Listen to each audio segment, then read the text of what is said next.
Madam Chair, Tiffany Davis here. Just wanted to let you know that we are waiting for a few other of our board members to join us before we start.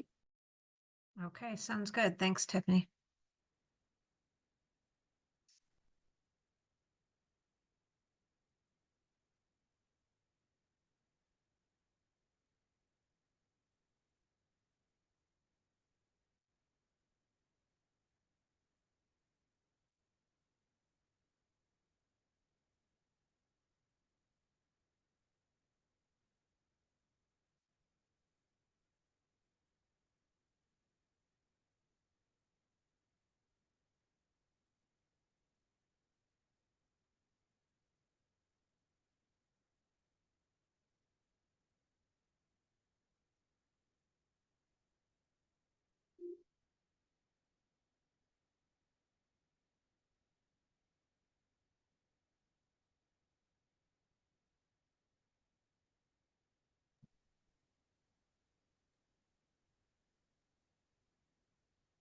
Madam Chair, Tiffany Davis again for the record. We have 3 of our voting members joining us, and we would like to give it a few more minutes to see what other voting members will join us.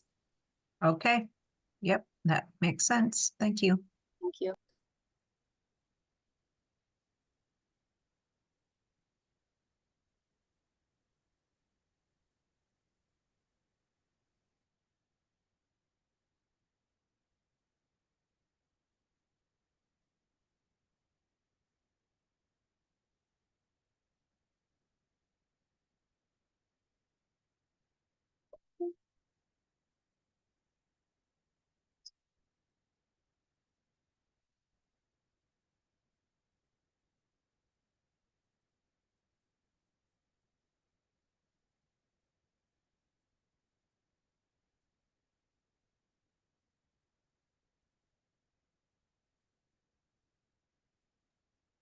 Good, Madam Chair, Tiffany Davis for the record. I do see that we have 4 voting members who have joined us, so we are ready to begin.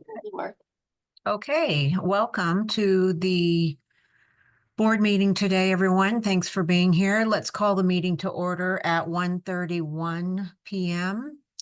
And would you mind taking roll call, please, Tiffany? Madam Chair, this is Russell Cook for the record. I was going to take roll call today. Okay. If that's all right with you? Sure, absolutely. Right. Thank you, Russell. Absolutely, my pleasure. We will start with Chair Valerie Clark. Present. And Vice Chair Jonathan Johnson. Present. Ms. Lavon Lewis. I will mark Ms. Lewis as absent for today. Dr. Sarah Friedman. Present. Thank you, Dr. Friedman. Mr. Quincy Branch. Present. Thank you, Mr. Branch. Ms. Amber Torres. I will mark Ms. Torres absent for today's meeting. And Mr. Sam Kumar. I will also mark Mr. Kumar as absent for today's meeting. And I believe we do have a quorum, Madam Chair. All right, thank you very much, Russell. Next item on the agenda is public comment. Madam Chair, Tiffany Davis for the record. I'm happy to help facilitate with the public comments today.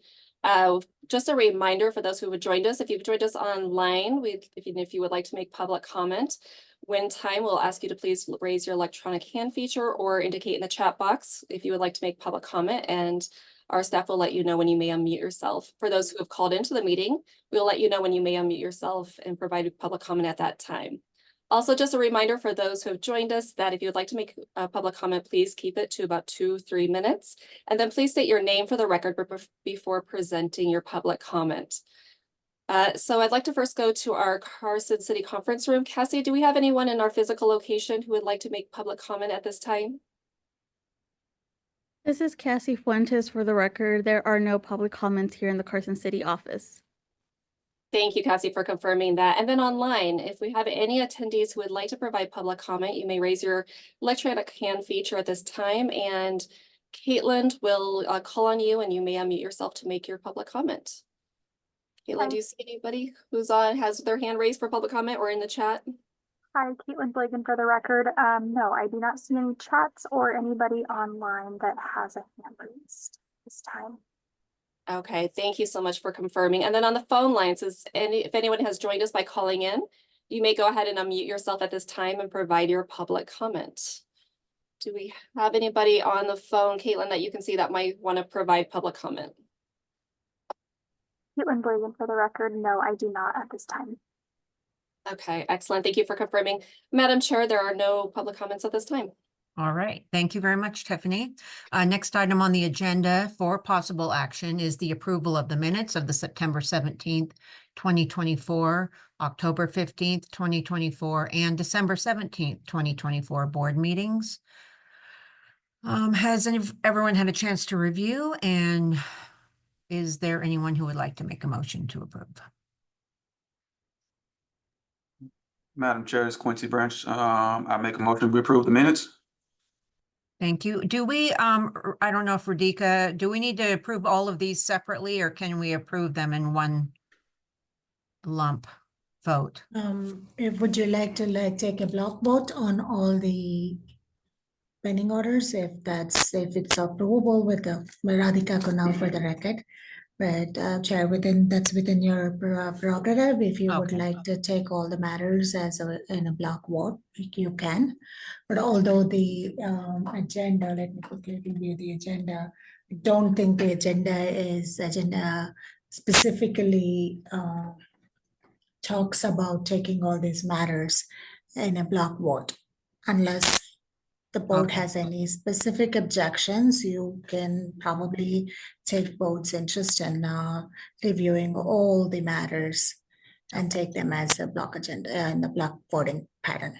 Okay, thank you so much. So, Quincy, are you proposing All right, so let me restate my motion.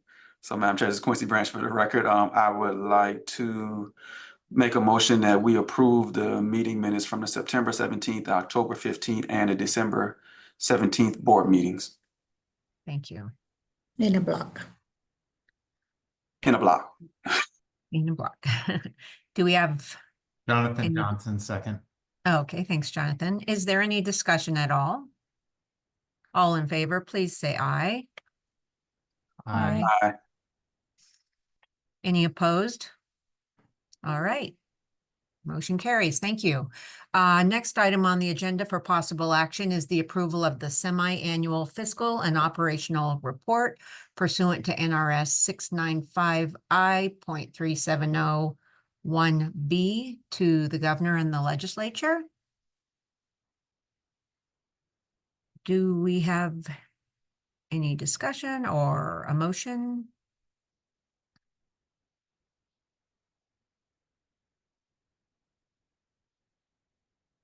You're on mute, Quincy, if you were, I wasn't sure if you were trying to say anything or not, but you are on mute. Oh, no, I think I was talking to myself, but again, Quincy Branch for the record. I didn't want to monopolize the motion setting, but I guess I'll kick it into motion again, and I will set a motion to approve the semi-annual fiscal and operational report as submitted. Thank you. Sarah Friedman for the record, I'll second. Thank you, Sarah. Any discussion? All right, all in favor, please say aye. Aye. Aye. Any opposed? Okay, thank you. Motion carries. On to the next item for possible action. We have the adoption of the 2026 carrier premium fees to be charged to insurers. This has been posted on the website. Notice of hearing of fees to be charged to insurers. I reviewed it. Looks good. Does anyone want to make a motion on that or have any discussion on that?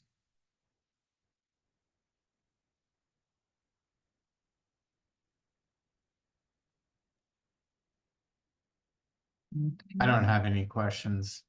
Yeah, I agree. It We looks just need straightforward. a motion to approve. Yes, Jonathan Johnson, motion to approve. thanks, Jonathan. What is the title? The carrier Carrier premium. fees for 2026. Yes, thank you. Do And- we? Quincy Branch for the record, I'll second. Okay, thanks, Quincy. All in favor, please say aye. Aye. Aye. Aye. Any opposed? No? Okay, thank you very much. That motion carries. Next item for possible action, we have discussion and possible action for draft contract extension of technology platform, Get Insured. I don't know if you want to talk about that first, Russell, and kind of give the board an update on that and where we're headed. Thank you, Madam Chair. Russell Cook for the record. It would be my pleasure. I did want to acknowledge, though, that in my enthusiasm to move us quickly through today's lengthy agenda, I did fail to complete the roll call. Specifically, I did not confirm the attendance of our ex officio members. So I wanted to confirm with Radhika. Is it okay for me to do so right now, just for completeness of bookkeeping? I note that we are required to proceed through the agenda in a certain manner. Radhika Kanal for the record. Yes, if you would like to put that on the record, that's perfectly okay. Thank you. Russell Cook again for the record. Do we have Ms. Stacey Weeks in attendance today? Here. And Insurance Commissioner Scott Kipper? I'll be marking the commissioner as absent. And then we do have a new delegate from the Governor's Finance Office, Kelly Lay. Ms. Lay, are you in attendance today? Present. Thank you very much, Ms. Lay.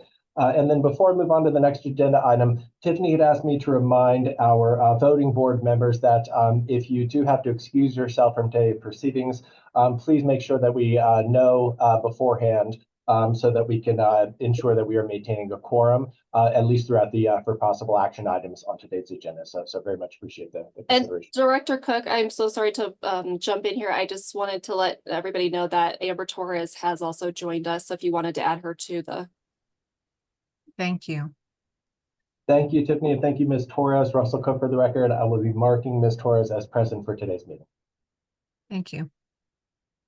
All right, I will proceed with agenda item 6, which is the contract extension of technology platform and call center services from Get Insured. This is Russell Cook for the record.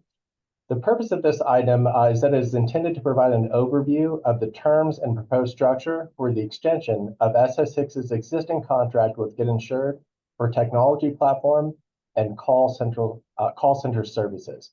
I'll begin with some background. In the summer of 2018, SSHIX contracted with Get Insured to provide technology platform and call center services for plan years 2020 through 2023. The initial terms included an option to extend the contract end date by 2 years, and that option was exercised in 2023, extending Get Insured's obligation to provide technology platform and call center services through the end of plan year 2025. During the summer of 2024, I'm sorry, was there a question? All right, I'll continue.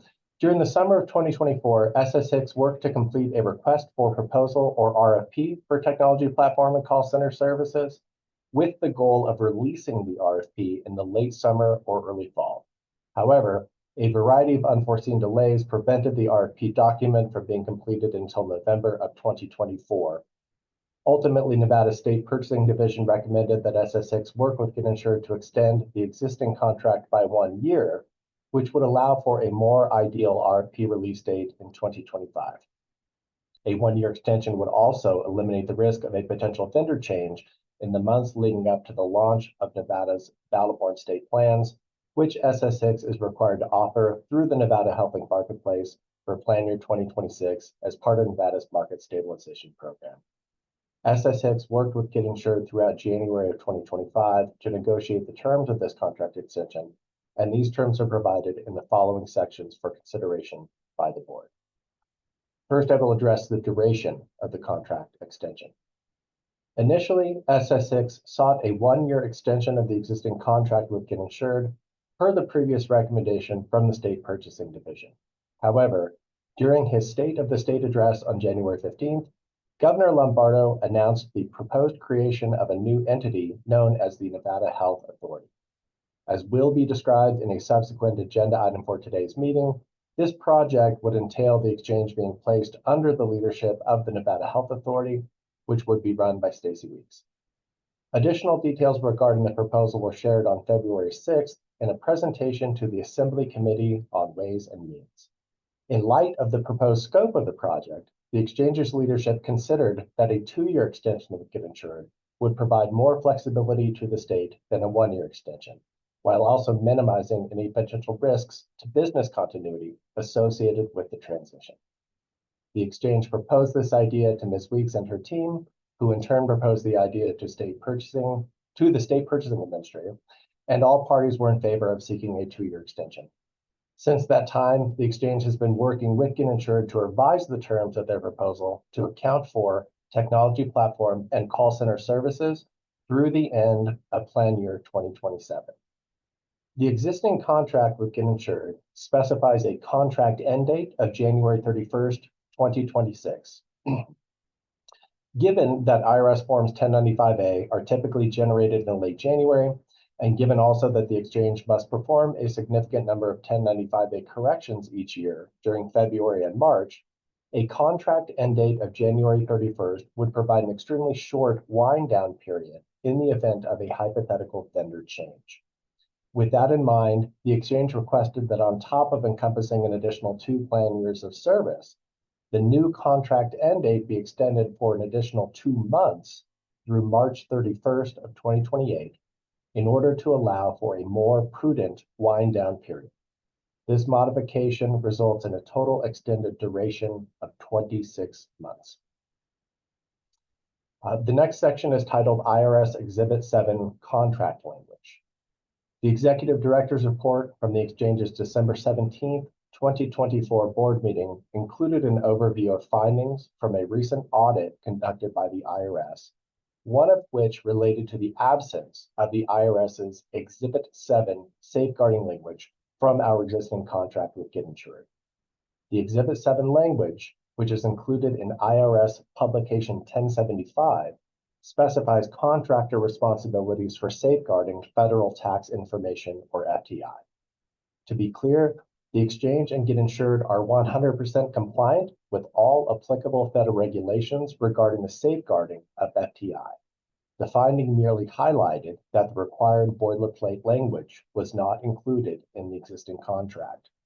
The exchange's corrective action plan requires us to amend the contract to include the required language. So we're taking advantage of the opportunity to include this language as part of the proposed contract amendment. Next, I wanted to discuss the cost of the extended services. The rate that the exchange negotiated with Get Insured for technology platform and call center services for plan year 2026 represents a 27% increase over the 2025 rate.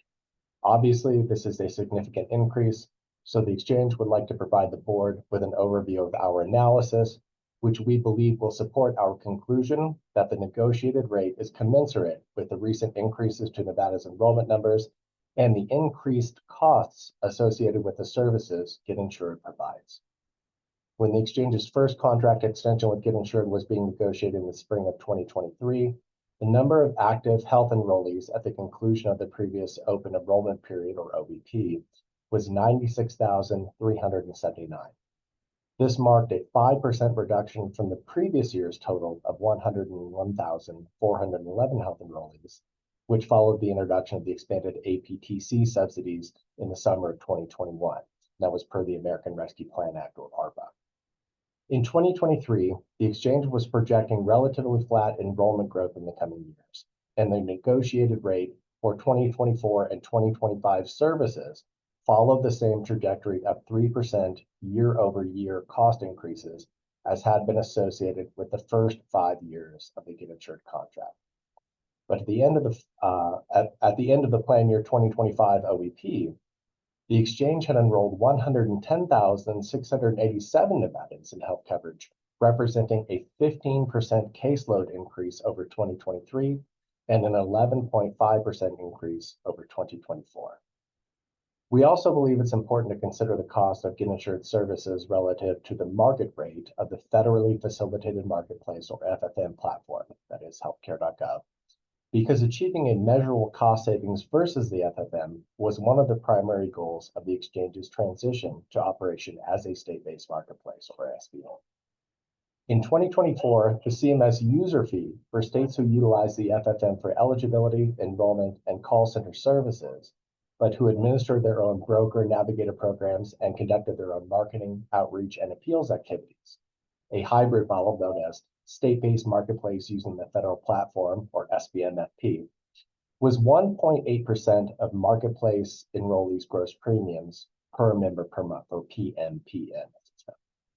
The exchange's annual total of enrollee premiums for 2024 was approximately $589,085,000, and the corresponding PMPM figure for Get Insured services in 2024 was 0.9%, and that's based on their rate of $5,310,000 and $310,222, and that breaks down to half of the FFM rate for 2024.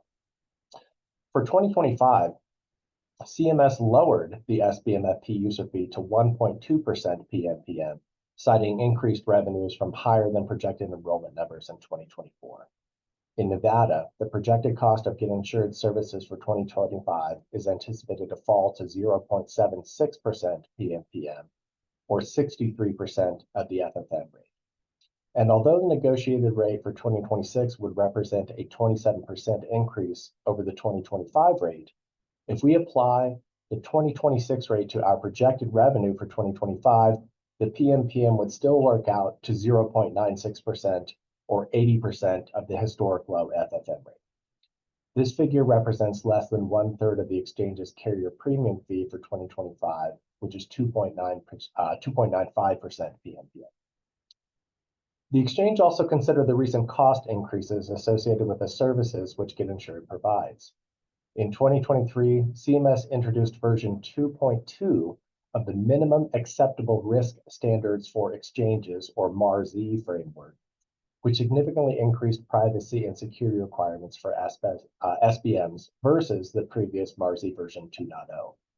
Among the cost increases associated with this change were the need to perform system vulnerability scanning every 72 hours rather than the previous requirement of once per month, and the need to bolster redundant disaster recovery services, which required additional hosting resources for platform infrastructure. Licensing and hosting costs for telephony hardware and software, as well as ancillary services like the SSHIX business intelligence and reporting platform utilized by the exchange, have increased significantly since the 2023 contract extension, as have database and application hosting fees from Amazon Web Services. The next section deals with the inclusion of change request costs. In the exchange's initial 2018 contract with Get Insured, as well as in the 2023 extension, the not to exceed, or NTE, amount of the contracts were specified as being exactly equal to the sum of the scheduled payments associated with the technology platform and call center services. The primary function of the NTE amount is to place a ceiling on the exchange's contract authority with respect to vendor payments, even if the amount in the associated category of the exchange's agency budget, i.e. our budget authority, exceeds the NTE amount. Despite the fact that the exchange's leadership anticipated additional vendor costs in the form of change requests, or CRs, when negotiating the 2018 contract, for instance, technology changes that would be required to maintain compliance with changing state or federal regulations, estimated CR costs were not factored into the historical NTE amounts. However, based upon recent guidance provided by the Governor's Finance Office and the State Purchasing Division, agencies are advised to build estimated CR costs into their contractual NTE amounts to help ensure that vendor cost obligations do not exceed their contractual spending authority.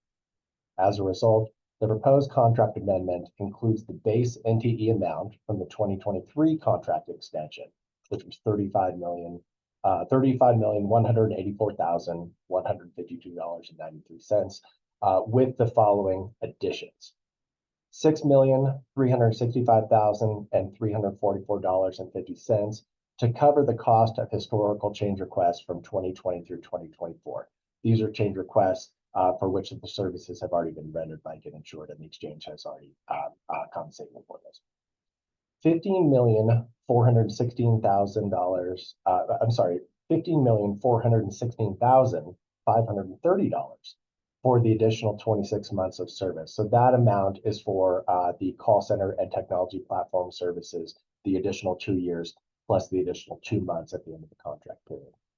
And lastly, we had estimated $3,327,695.77 for future change request costs in 2025 through 2020. That brings the total addition to the existing NTE amount to $25,109,570.27 for a new NTE amount in the proposed amendment of $60,293,723.20. I also want to discuss some of the cost protections that we negotiated with Get Insured. The proposed contract amendment includes a clause which reduces technology platform costs by 10% and call center costs by 15% for the respective plan year. If health enrollment totals for 2026 or 2027 decrease by 15% relative to the 2025 baseline of 110,687. The exchange believes that this is an appropriate safeguard against the threat of decreased enrollment activity, which might occur if the expanded APTC subsidies introduced by ARPA and later extended by the Inflation Reduction Act are allowed to expire at the end of 2025. And I'll conclude by saying that the exchange believes that the magnitude of the negotiated rate increase reflects a good faith effort on the part of Get Insured to narrow the gap between Nevada's rate and the rates paid by their other client states, while preserving the mutually supportive and mutually beneficial vendor relationship that the exchange and Get Insured have enjoyed thus far. If the board is agreeable to the proposed terms of the contract extension, the exchange will present the agreed upon contract language to our Deputy Attorney General for review, with the goal of submitting the document for consideration at the April 8th, 2025 Board of Examiners meeting. I would now be happy to entertain any questions from the board. Thanks, Russell. Does anyone have any questions on this? I know we've had a lot of back and forth on this contract. But I think, you know, and I'm interested in hearing how maybe Stacy feels as well, but I think this does make sense. I think we would be biting off quite a bit to try and make a change to this platform right now, given all of the other issues that the state is dealing with in regards to proposed legislation, things that are going on over there with Medicaid. Anyway, I would welcome any comments, especially from you, Stacy. Yeah, I think from our perspective, the governor obviously is recommending the reorg, but also the Medicaid Express option and through the exchange, like we've discussed, and it's part of the governor's budget. So I think, you know, to have that 2 years to sort of plan out what that would look like and to be ready for the next contract period, I think makes total sense. So really appreciate Russell's partnership on that. And, you know, if that doesn't pass and things don't happen this session, it still gives the exchange some of that stability because could be a lot of federal changes that we don't know that are coming. And this kind of gives some stability for operations, I think, at the exchange. So that's at least our perspective, the Medicaid. Yep. I agree. Thank you, Stacy. And I think the explanation that we are still receiving a competitive rate compared to what other states pay, I think is very important to know. Any other comments or questions? So this is for possible action items. So if there are no comments or questions, would anyone be interested in making a motion?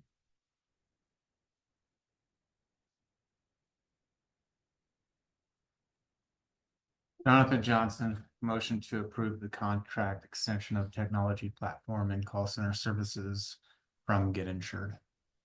Thanks, Jonathan. Do we have a second? Quincy Branch, I'll second. Thanks, Quincy. Any discussion? All in favor, please say aye. Aye. Aye. Any opposed? Okay, thank you very much. Motion carries. Thanks. We're getting a lot done today. Okay, next item on the agenda.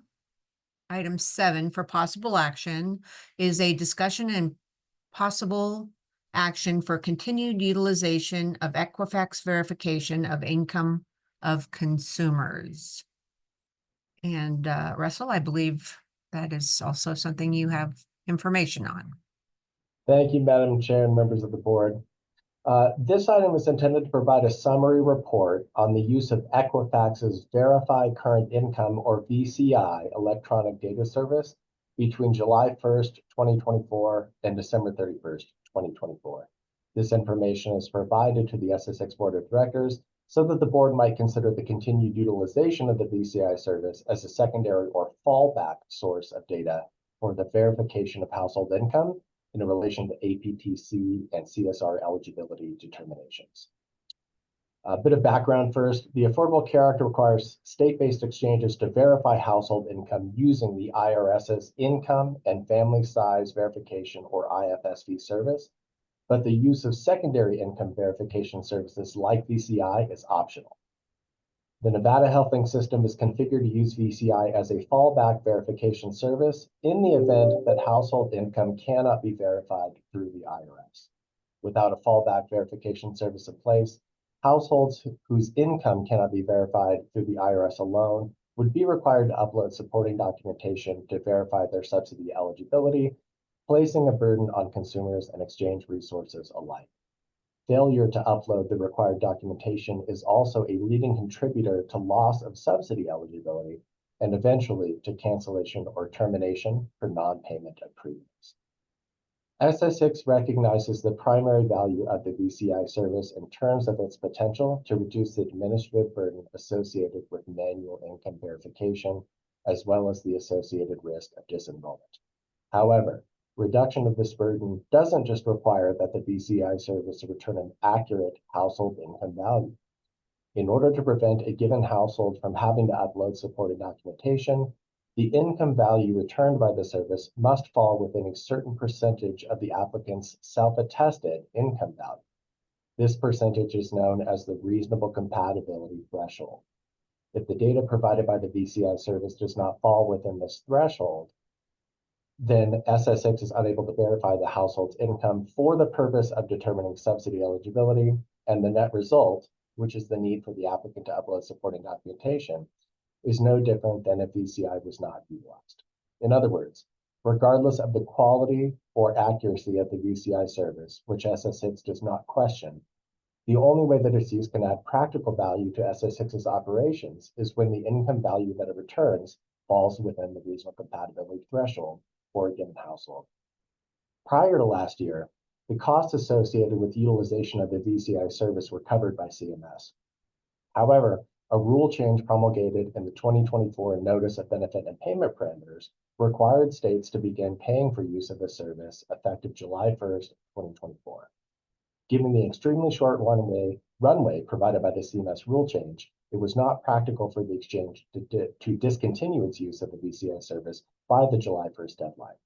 Instead, our strategy was to continue utilizing VCI throughout the plan year 2025 open enrollment period, after which the exchange would assess the value that the VCI service provided to Nevada HealthLink consumers. In simplest terms, we want to quantify the average cost for each household whose income could not be verified through the IRS, but whose income could be verified using VCI. Our findings are provided in the following section. This section is titled Analysis. Between July 1st, 2024 and December 31st, 2024, SSHIX performed 73,571 successful income verifications. Of these, 71,194 were verified using the IRS's IFSV service, 332 were verified using VCI, and 2,045 could not be verified through IFSV or VCI and required the applicant to upload supporting documentation. The following table details the monthly utilization of the VCI service during this time period. And I'd be happy to share this on screen if the board would like. The main point in the table is that the month of October is by far the highest month of utilization for the VCI service. And that's a result of the annual passive renewals job that the exchange conducted in October. So we anticipated, and in fact, we did see a significant spike for utilization in the month of October. So Equifax charges differing rates for tier 1 data, which is less than 45 days old and which is returned if it's available, versus tier 2 data, which is more than 45 days old and which is returned if tier 1 data isn't available. And I did want to clarify that SSHIX is not charged for use of the VCI service when no income data is available.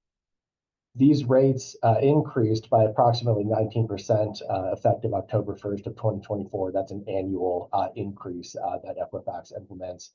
SSHIX's annual passive renewals job was conducted in October, which, as I mentioned a moment ago, is why the numbers for October are so much higher than the other 5 months.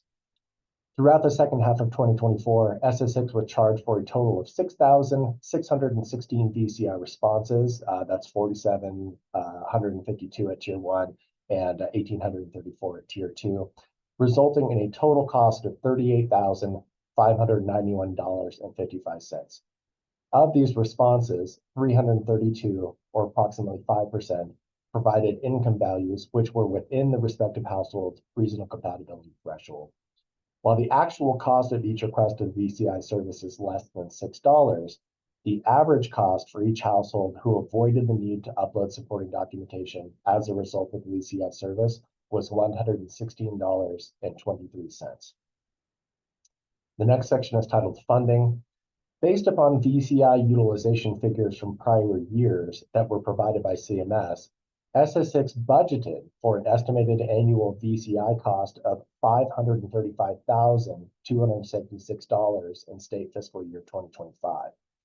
Due to numerous optimizations implemented last summer in collaboration with technology vendor Get Insured, SSHIX was able to substantially reduce the number of requests made to the VCI service, for example, by disabling VCI requests during the rehearsal or staged run of our annual passive renewals job in September. However, the monthly charges from July through December still came in far lower than SSHIX anticipated. Based upon current reserve levels and revenue projections, the continued use of the VCI service is entirely feasible. So among the actions that the board might consider are to maintain the status quo and continue utilizing the VCI service, or to submit a change request to Get Insured to discontinue use of the VCI service. It's not something that would happen automatically. We would actually have to coordinate with that with Get Insured. And I just want to close by mentioning that, there is a third option, certainly, which is that we could continue utilizing the VCI service for a finite amount of time in order to gather additional data about its utilization, about the value that it provides to our eligibility determination services, after which we could reassess at a future date. At this point, I'd be happy to take any questions from the board. Thanks, Russell. Any questions on the Equifax verification service or thoughts about the future of it? Yeah, I mean, it's not a significant dollar amount, especially relative to what was budgeted for this. It just doesn't seem very effective. Yeah, I don't know. I mean, 5% just doesn't seem like it's moving the needle from my perspective. So I think maybe continuing to kind of see where those numbers trend, maybe before making that decision would be maybe the smart thing to do here. But do we have any idea what the change request to Get Insured would be? I do not. Russell Cook, for the record, thank you for the question. It would most likely be a marginal cost. It would be a configuration change, but there is a process associated with that. We'd have to submit a change request for that. So I do not, foresee the cost associated with that change as being prohibitive in any way. I just did not want to give the board the impression that we could make that change on a dime at no cost in terms of vendor resources. Yeah. I mean, those are just my quick thoughts on it. Mm-hmm. Russell, Go ahead. Go ahead, sorry, Stacey. Stacey Weeks for the record. Russell, do you feel like this is something that helps you guys from an operational standpoint? I'm just trying to understand, like, is this something you guys need and we just need to move forward because you have the funding? Or is it in something we can kind of reassess, you know, later down the road? What would be your advice on that? I think it's definitely something that we could reassess down the road. I was frankly interested to see, kind of, what the numbers bore out. Our estimates were that we were going to spend a lot more money on this service, but frankly, we did estimate that it would be able to provide more in the way of positive income verifications than it actually produced.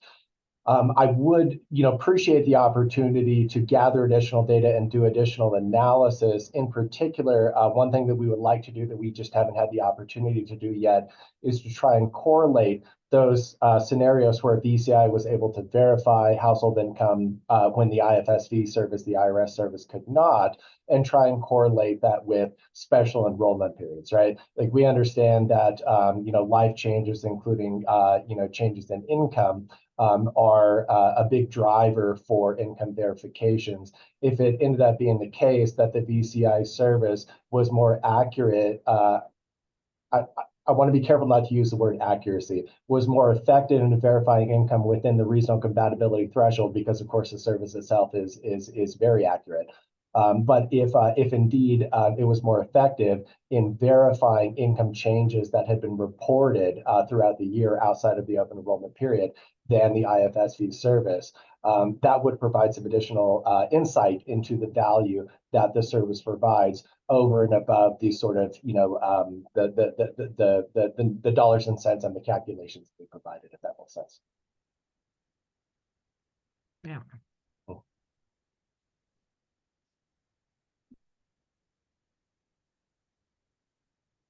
Well, I would, after reading the report and talking and hearing other thoughts, I'm inclined to just let it ride, to collect, give you more time to collect data and information that might be helpful to you.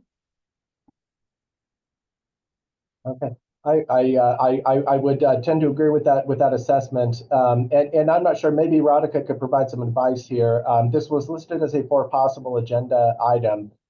Do we need to actually have a motion or perhaps take a vote if it's the board's desire to maintain the status quo? This is Radhika Kanal for the record. It is listed as, I guess it's agendized as discussion and for possible agenda.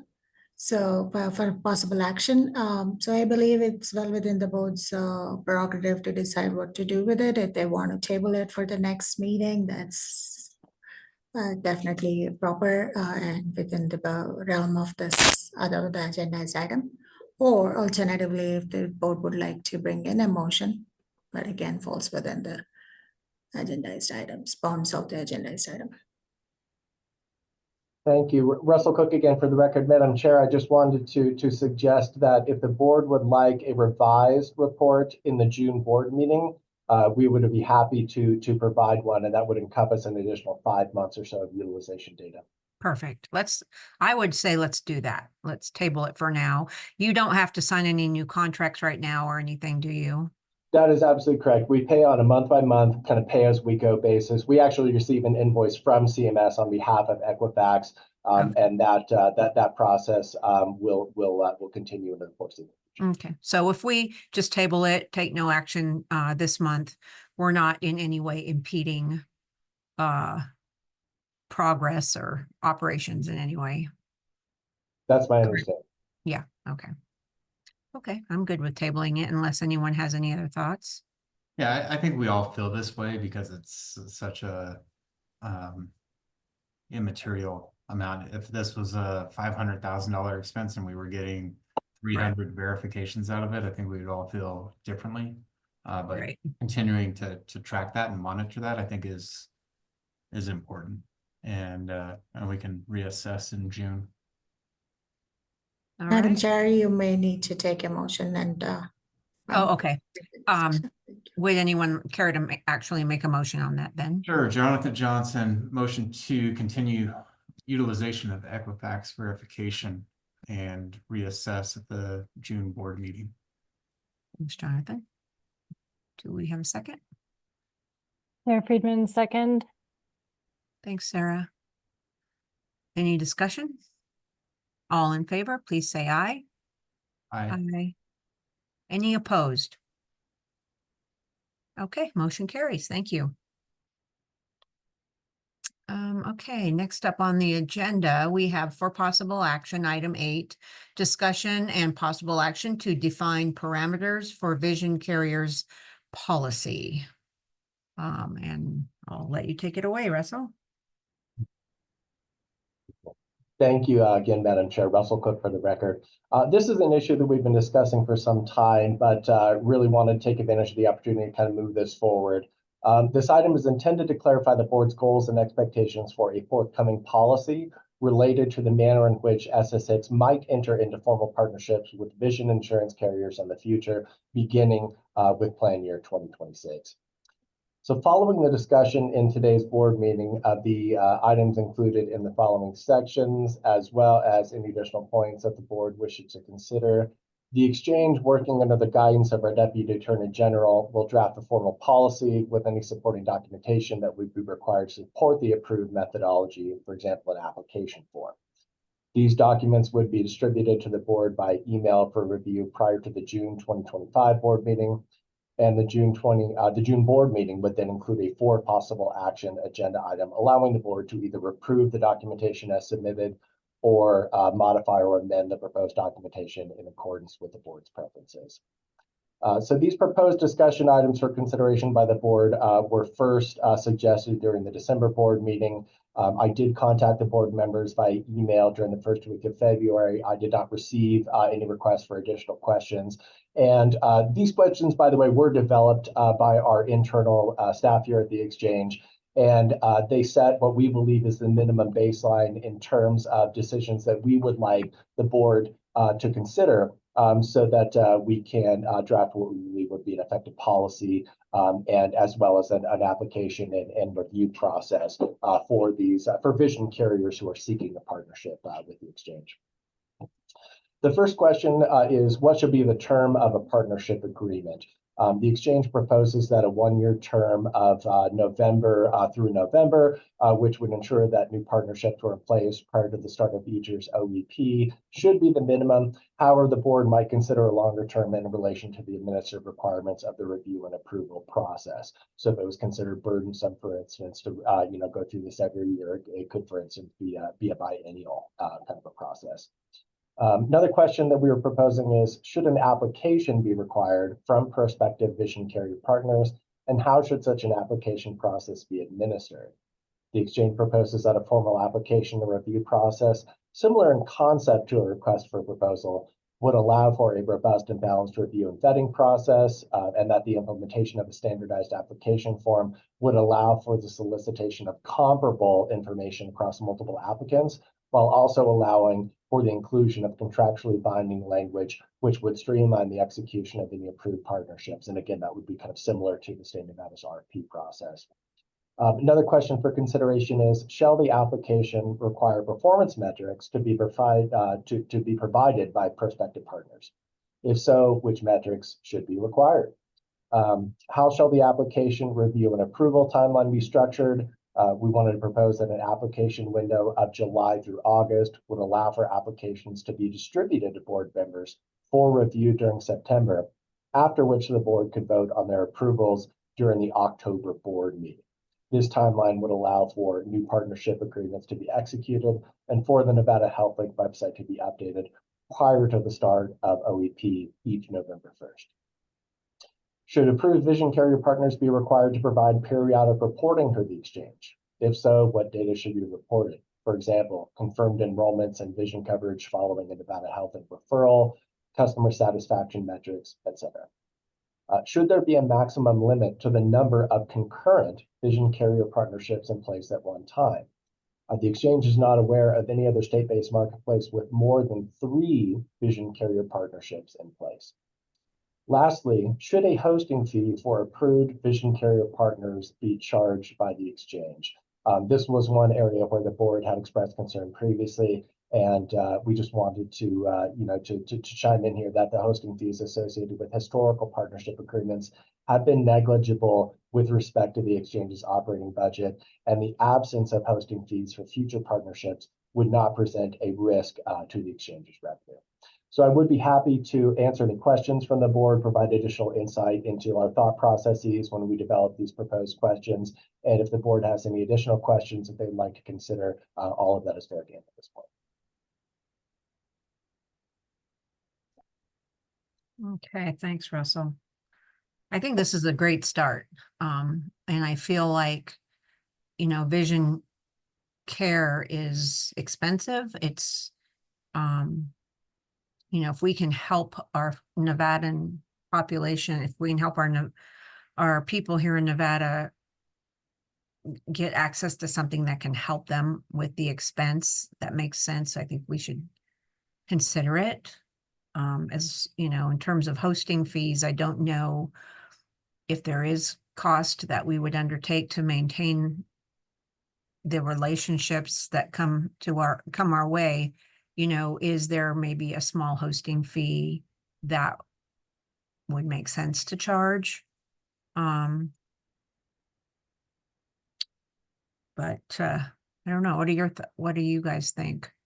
I'm happy with this so far. I think if there's, if you're allocating any sort of resources, right, human capital, people to manage this process, review the applications, put the information out there, right? There comes a little bit of a cost. I know this isn't a revenue generator necessarily for the exchange, and nor does it need to be. But if it offsets any of the costs that the exchange may incur by facilitating this, I would be in favor of some sort of a hosting fee to offset those expenses, so that it doesn't come as a cost to the exchange. And then just a question on the timeline. Just want to make sure that that's adequate. If it's reviewed in September for them to be ready to go prior to the start of open enrollment.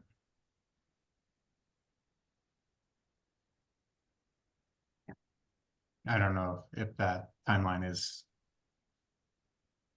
normal. Russell, have you got any feedback on that?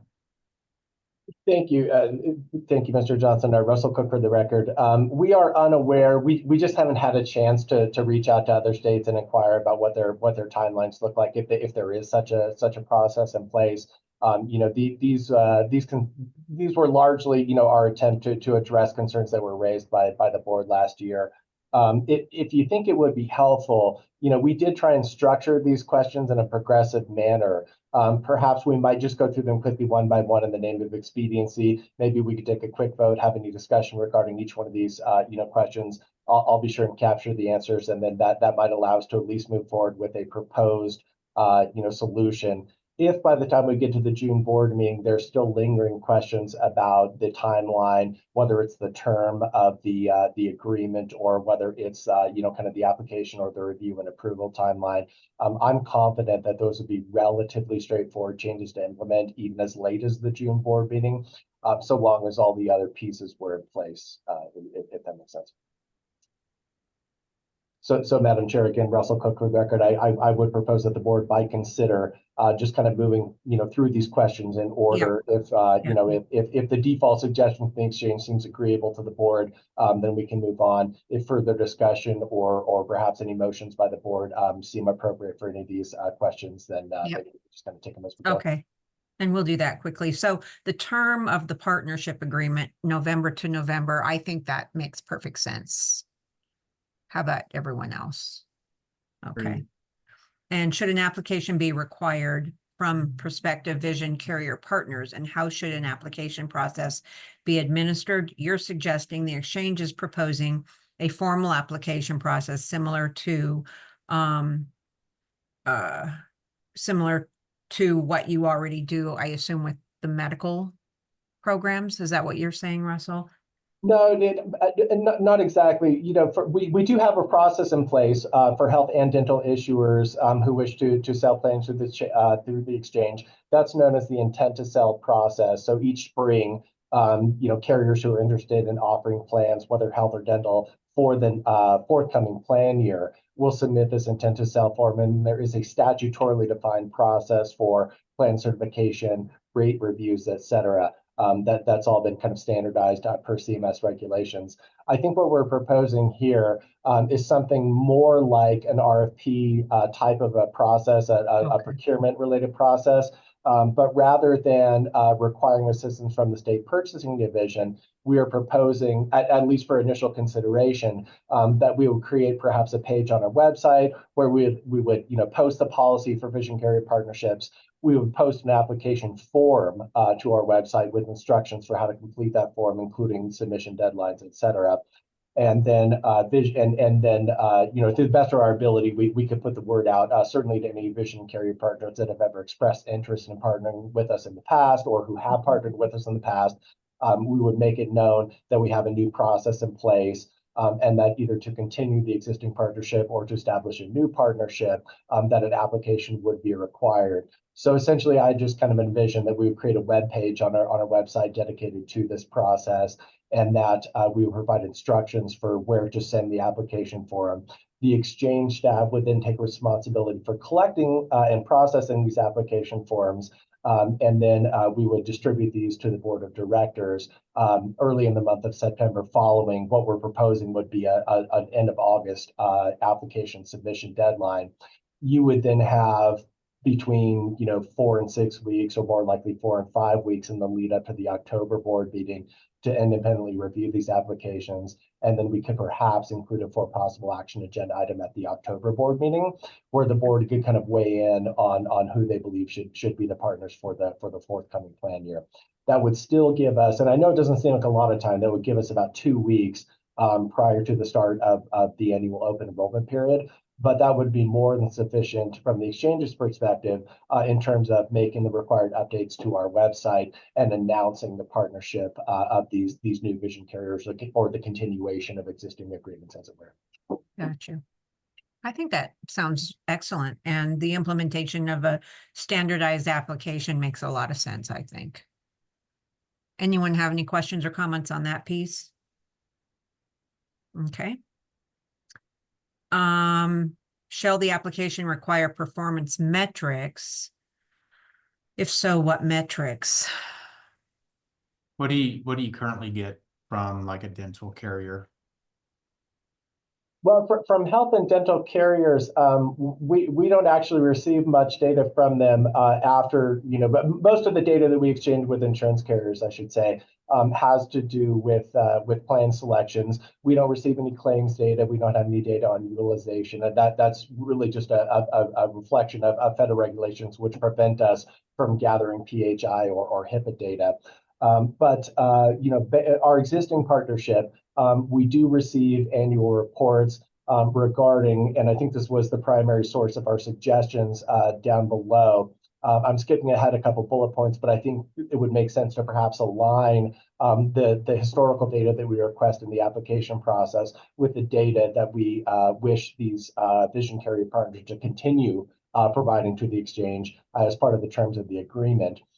For instance, confirmed enrollments and vision coverage following a health link referral is, in my mind, the most valuable metric in terms of quantifying, the fact that, in terms of answering the question, I should say, of how much value is this partnership actually providing to consumers.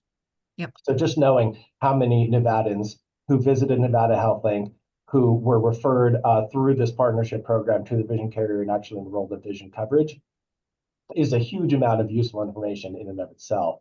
I also suggested that customer satisfaction metrics might be part of what we would require vision carrier partners to provide to us. You may recall from last June that part of the reason this became an agenda item in the first place had to do with a vision carrier who sought a partnership in the fall of 2023. We reviewed this process. We reviewed the request internally at the exchange, and we decided primarily as a result of negative customer satisfaction reviews that we found through various locations on the internet, including but not limited to Better Business Bureau. We decided that it would not be in the best interest of the exchange to enter into that partnership and issue what might be perceived as a tacit kind of endorsement of this vision carrier services until and unless they made some improvement, made some gains in that area of customer satisfaction. So I would be completely satisfied if the application data was limited to customer satisfaction metrics, just so that we can get an idea of how the vision carrier is performing in that arena. We might also consider requesting current enrollment numbers for the state of Nevada. That would align nicely if we were, for instance, to require approved vision carrier partners to continue providing the same types of metrics on a go-forward basis once a requested partnership was approved. And do you think by just by virtue of the fact that they're licensed to sell their product in the state of Nevada, and maybe Commissioner Kipper, if you're still on the call, is there reasons that we would need to check financial stability and their financial status, or by virtue of the fact that they're operating here, we are assured that they're financially stable? I'm not sure if he's still on the call. Russell Cook, for the record, I had marked Commissioner Kipper as absent from today's meeting during the roll call. I don't know. He logged in and said he was sorry he was late and that he's joined the meeting at 1:46, but he may have dropped off again. I'm not sure.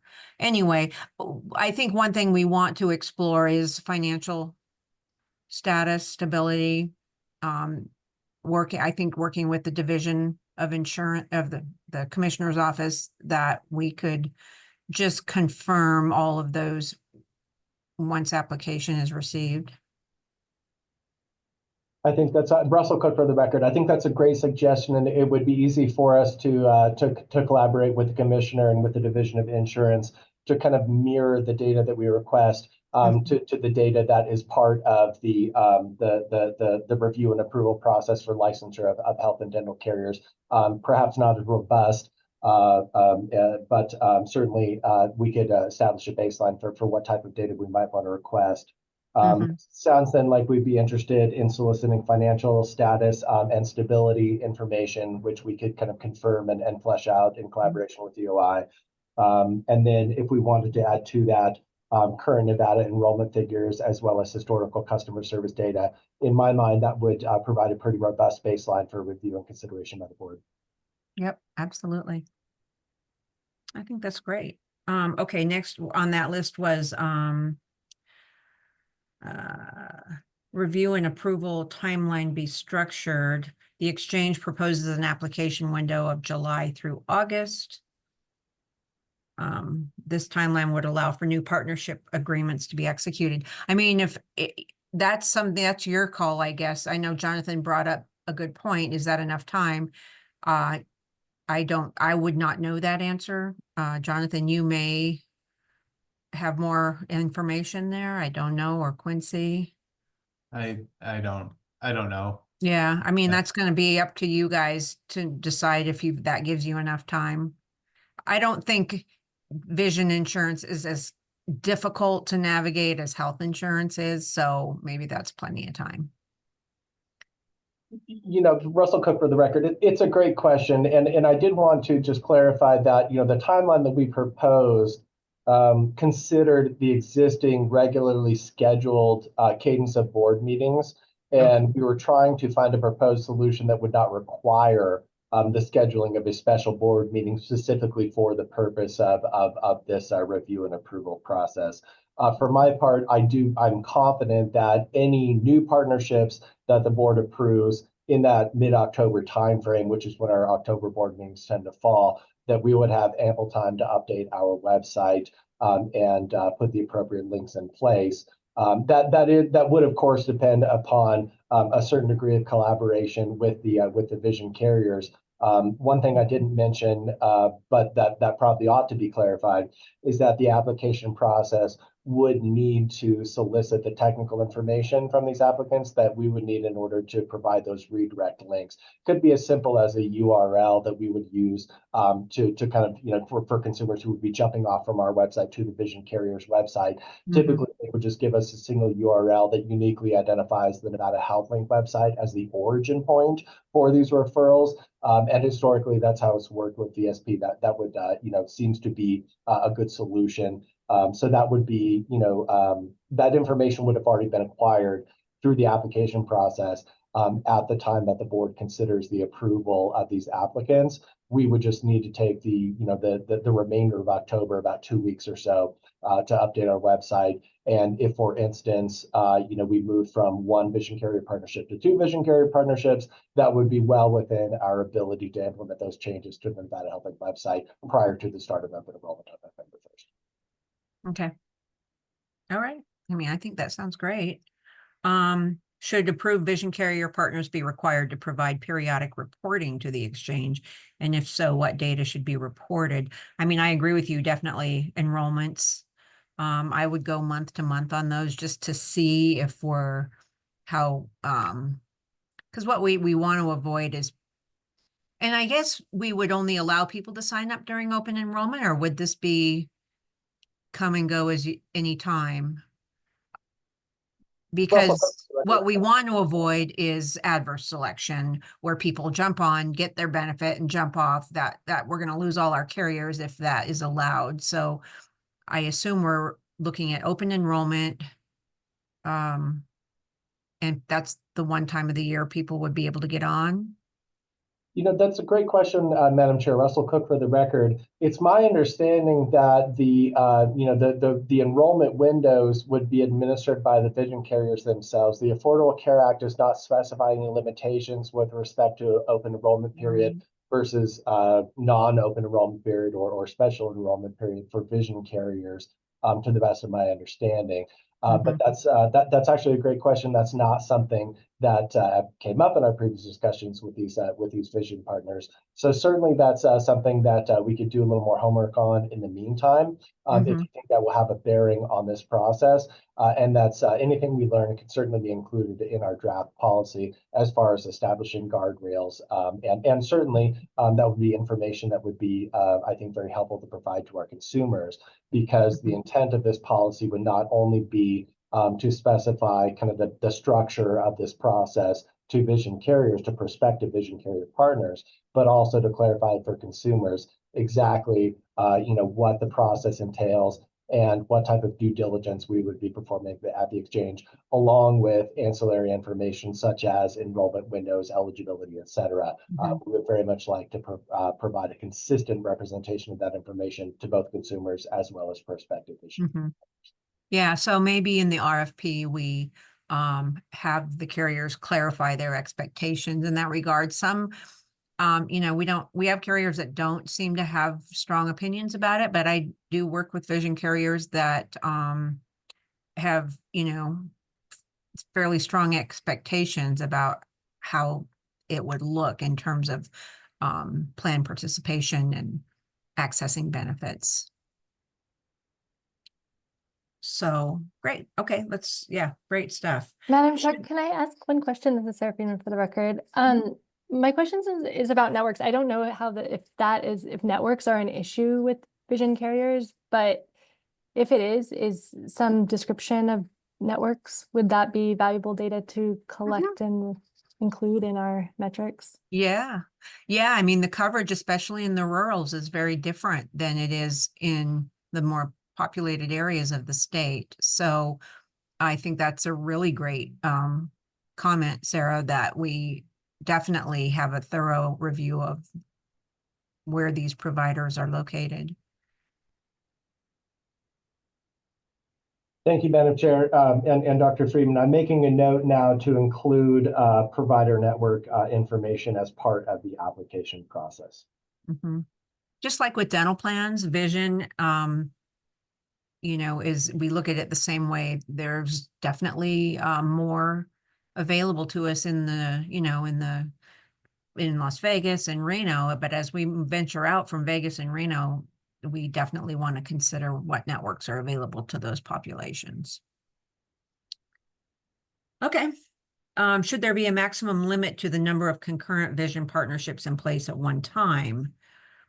You're saying a lot of other state-based programs have around 3 or no more than 3.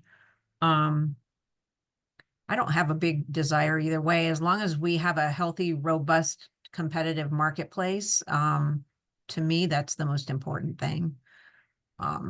That's what's probably going to keep rates as low as possible, is to have that competition out there. So I think 3 is a good number. We don't want to confuse people with 10, you know, with a big number, but I don't know. I think 3 is a good number, provided that we have healthy networks in with each of those 3. Any other thoughts on that? Okay. And should a hosting fee for approved vision carrier partners be charged by the exchange? Historically, they've been negligible with respect to the exchange's operating budget, and the absence of hosting fees for future partnerships would not present a risk to the exchange's revenue. Depending on what your actual costs are, I wouldn't want to say yes or no until I knew what we were talking about in terms of cost. Is it possible maybe by the time we actually were to start evaluating these things that we could revisit that question? Madam Chair, Russell Cook for the record. In terms of, for instance, an estimate that we might provide as to the administrative costs of soliciting the applications, that sort of thing, I think that's very feasible. I think the cost would be, relatively negligible, but certainly, we could come up with some type of estimate based upon actual person hours. And I would expect that those would fall in the maybe low to mid kind of 4 figures range. But certainly we could undertake, that could be part of the process here, is to come up with an estimate. Okay. Yeah, because I could go either way on that. You don't want to, I mean, the premiums that these vision plans charge are relatively small. So we don't want to load up those fees if we don't have to. That's where the fees end up going anyways, is into the premium. So if we can avoid that, great. But then is that really fair to the other plans that are supporting, So I think we want to have an element of fairness across the board for every single partner. So even if it's a small fee, that's better probably in terms of the fairness of it than not. That's just my opinion. I don't know if anyone else feels that way. I think that makes a lot of sense. And I didn't mean to preclude any other comments from the board, but certainly that would be something that would be straightforward for us to accomplish prior to the June board meeting. Great. Okay, well, that was everything. Any other comments, suggestions? I think I'm really excited about the fact that we can, create this robust environment for our members. I think vision is a big deal. I mean, I know I have clients that really have benefited from this benefit. So I'm glad we're able to help. Okay. Next up, are we ready to move on? Yes. So this was a I gotta find it here. This was a 4 possible action. Do we need to vote to move this forward and with the instructions and ideas that we've given to Russell? I mean, I think we probably do. Yes, Madam Chair, you're correct. Okay. So do we have a motion to allow Russell to move forward with the ideas and recommendations that we've given today? Yep, Jonathan Johnson, for the record, motion to approve that we further define the parameters for vision carriers on the exchange. Thanks, Jonathan. Do we have a second? It's Quincy, I'll second. Thanks, Quincy. Any further discussion? All in favor, please say aye. Aye. Any opposed? Okay, great. Thanks. Motion carries. Fantastic. Next up, for possible action, item number 9, discussion and possible action of creating various advisory committees for proper oversight and support of the exchange. So, I think this was a result of Sam Kumar coming on the board, and I thought it was a great idea. I think we should explore it further. Sam unfortunately had a bit of a work emergency today and was not able to attend. Otherwise, I would have had him maybe discuss more about this idea. And in light of the upcoming presentation that Stacy's going to be giving, and the proposed Nevada Health Authority potential legislation, I think maybe we could table this till the next board meeting until Sam is available to further his ideas with us. Would that make sense to everyone, or does anyone want to discuss that further? Valerie, this is Stacy Weeks for the record. I don't know if, sorry, my internet's not working as well today. I think it's a great idea. I think other states do have advisory committees, especially when it comes to specific topics like brokers, navigators. You could have one for consumers, you could have one, I think it's a great idea. I think it gives more of that feedback to the board as well as the exchange, and different voices and carriers have a space as well. So definitely welcome that conversation. I think going forward, Todd Rich is going to be sitting on the board for me. So I just wanted to put that out there that we're very supportive of that. But, obviously just want to recognize there is capacity needs when you do add new committees. And so, just be mindful of the workload it does put on an agency. So how we do that and how we structure it, I think is important to talk about with Russell and his team. But I definitely think it's a great idea. Okay. I think for the sake of wanting to have Sam's input for this conversation, I would recommend that we move this to the next board meeting. And then by then we may have further guidance by whatever regulatory changes take place. If that's okay, that would be I would make a motion to put this on the table to the next board meeting.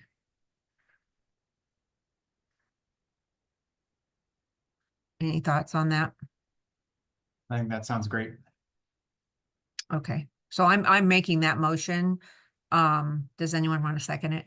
Jonathan Johnson, second. Okay, great. Any further discussion? All in favor, say aye. Aye. Aye. Any opposed? Okay, great. Thank you, guys. I want to do it justice and I want Sam's opinion, so, and information. Okay, next up, update on approval of the 1332 waiver and rollout of the Battle-Born State Plans. BBSP is what they're called, presented by Stacy Weeks, Administrator of DHCFP, and Todd Rich, Agency Manager of DHCFP. Stacy. Thank you. So Stacy Weeks for the record. Todd unfortunately had to go to an appointment, so it's just me. But I don't know, Tiffany, if you want to pull up the slides. I'll try to move pretty quickly, just in the interest of time, but I'll just want to make sure we have time for questions too. So you can go to the next slide. Thank you. Okay, next slide. Sorry. There we go. Yeah, there, keep going. There we go. Okay, so you probably remember, it's been many years, many moons by now, 2021, Senate Bill 420 was passed. Our division has been working with the Division of Insurance as well as the exchange on how to implement this requirement. We did just a quick, recap of what the statute required. It requires us to contract with health insurance carriers to offer these new products through it's basically a state contracted qualified health plan in the exchange. And they tying that to a good faith bid to the Medicaid managed care program. So in other words, if a carrier bids on our Medicaid managed care program, they also have to offer a good faith bid on the public option, or what we're calling the battle-born plans. And this last year, or it seems like a long time ago, we did the procurement. We are in the middle of finalizing those contracts. There were letters of awards that went out. Those are public online, and I think there were 3. Today, a lot of different procurements are happening right now, but there were 3 carriers that were chosen, and then we are still in negotiations on the final contracts. And once, hopefully that all will be done in the next month, and we'll be going to the Board of Examiners to sign them. Essentially, they have to, over the next 5 years is the contract term, it aligns with our Medicaid managed care program. They have to meet a certain reference premium or target. It's about 15% over those 5 year, over the first 4 years. Next slide, please. One of the things that I think, sorry, there we go. One of the things that the governor's office, this bill was implemented under Governor Lombardo's administration. His office really looked at this bill and was trying to figure out how do we mitigate any impacts to providers in the marketplace. So as part of the 1332 waiver, which is a waiver from certain federal laws so we can operate these new state contracted products in the exchange, the governor wanted to use that federal savings because the premiums are going down, which means the federal government spends a little less on premium tax credits. We get to capture that funding. And as part of that capturing, the governor's office and the governor recommended that we do a reinsurance program, which is something Nevada and many other states have talked about. Many states, I think over a dozen, have a reinsurance program. It's available to all carriers, individual market. It will lower all premiums, to some extent. Originally, we were only looking at year 2, but after negotiations with CMS, we were able to move that reinsurance program, which will start in year 1. That reinsurance program will be operated through Division of Insurance and our division together. We'll be working together to implement that and determine how much payments the carriers get to help offset premium costs. The other piece to the governor's proposal for stabilizing the market with the new product is to do a quality incentive payment program based on how much pass-through funding or federal funds we think we'll get back in year 1 and 2. We don't anticipate a very large quality incentive payment program until year 3. And this would be funding kind of like what we do in our Medicaid managed care program now. If carriers are working with their providers, or for example, one year we had doing more spending on primary care, investments in providers to really maximize value-based payment design, those types of things, and infrastructure support. If carriers are meeting certain quality metrics or doing certain payment arrangements that are driving value and quality in the system, they can receive what we call an incentive payment, or basically a rate increase, or funding to basically support their premium. And so we're still designing this program. The procurement did ask carriers to give their thoughts on ideas. They definitely, I think a big piece is aligning with Medicaid managed care is a big piece. So we'll be looking at what efforts we're doing. And just like in the individual market, we lack primary care access. We lack, sufficient, adequate maternal health and child care, or child and infant health services, in addition to behavioral health access for behavioral health care. So those are the 3 areas we're looking at, creating some quality incentives to really help improve the private market as well. The last one, it probably won't see being implemented until year 4 or later, depending on, if we get more money than we expected, that's great, but we're trying to be conservative. But the governor recommends spending the additional money like a waterfall effect, right? So reinsurance will be paid first, then the quality incentive. And then if there's anything left, it goes to practice in Nevada. And this would be really a loan repayment program that would go to providers who commit to staying in certain underserved areas of the state for at least 3 to 4 years. We're still kind of refining some of those timelines, but they won't be eligible for the loan repayment unless they commit and sign a contract that they will serve several years in an underserved community, which is really the whole state at this point. If you look at our map right now, every county is a health professional shortage area in almost every type of professional. So this last program here, if we are able to really invest a lot of money in, would be really, I think, helpful to our providers. And the last one here is something that came out of the negotiations with CMS, is if there are any offsets in the market. So if some of the premiums go up and consumers can avoid that premium increase, we will be subsidizing those additional premiums down as well. Next slide, please. This is just a visual of kind of what I just talked through. So we will be funding that premium relief program first. And then whatever funding is left over goes to reinsurance. Like I said, year 1 and 2 is really going to be premium relief and reinsurance. And then year 3 and 4, we'll start to see the quality incentive payment program having enough funding for that. And then later we'll have enough for the Practice in Nevada program. There's about $300 to $500 million over the 5 years of the waiver that we are estimating. Now, everything is based on actuals. So we'll have to see how rates come in each year and work with CMS and our actuaries to kind of go back and forth about how much does Nevada get, how much are we owed. So that's, going to be a continuing, I don't know how to put it, back and forth with CMS. It can be kind of exhausting, but I think we do have really good actuaries who can help us through that process. Next slide, please. Colorado, they have a very different model, I would just note, and they are seeing their model start to finally show some progress. But theirs is very different. They did a premium reduction across all carriers in their market, and they did it in a regulatory approach, right? So if you want to be licensed and operate, you had to lower all your premiums down. They had all these different formulas to ours is really tying it to our major carriers who have the major bulk of business in Medicaid as leverage. It's not all carriers, but the reinsurance program that we are operating is similar to Colorado's, where it will be available to all carriers in the market. Next slide, please. Next slide. Sorry, Todd put these slides together. I'm used to my own deck, so I'm not used to reading someone else's deck. So just to kind of recap, there are some different things to note. So the battle-born plans will look very much like our QHPs. The only real difference here is that they met a target, which was about 3% reduction compared to the benchmark plan from the year before. And they agree to do certain marketing and outreach to consumers to get people enrolled. They also agree to do certain quality activities as well as value-based payment design and they have a contract with the state. And they will be offered for sale on the Nevada Health Link. They still have to get their rates approved through Division of Insurance, which that process will start here very soon. They are going to be required to offer at least one bronze. The silver must meet the target, the premium reduction, along with a gold and a silver product in each rating region. And then the premium reduction, like I mentioned, is 3% essentially over each year. The reinsurance program does help offset that reduction. Depending on how high carriers' premiums were for the benchmark year, that reduction can be a lot larger for some carriers. So the reinsurance program is a helpful way to kind of lower and mitigate that impact on the carrier.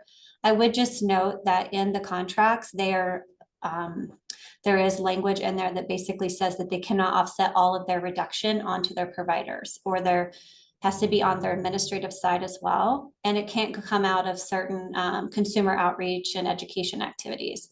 We still haven't put out guidance, but we are going to look at putting out guidance around what does that provision mean and getting feedback. So I'd like to bring some of that to this group, because one area would be ensuring that brokers aren't losing funding, right? So some of those pieces we want to bring back to this group and get feedback before we finalize guidance on that.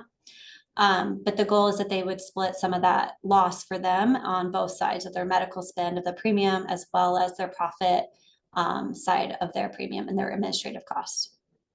Next slide, please.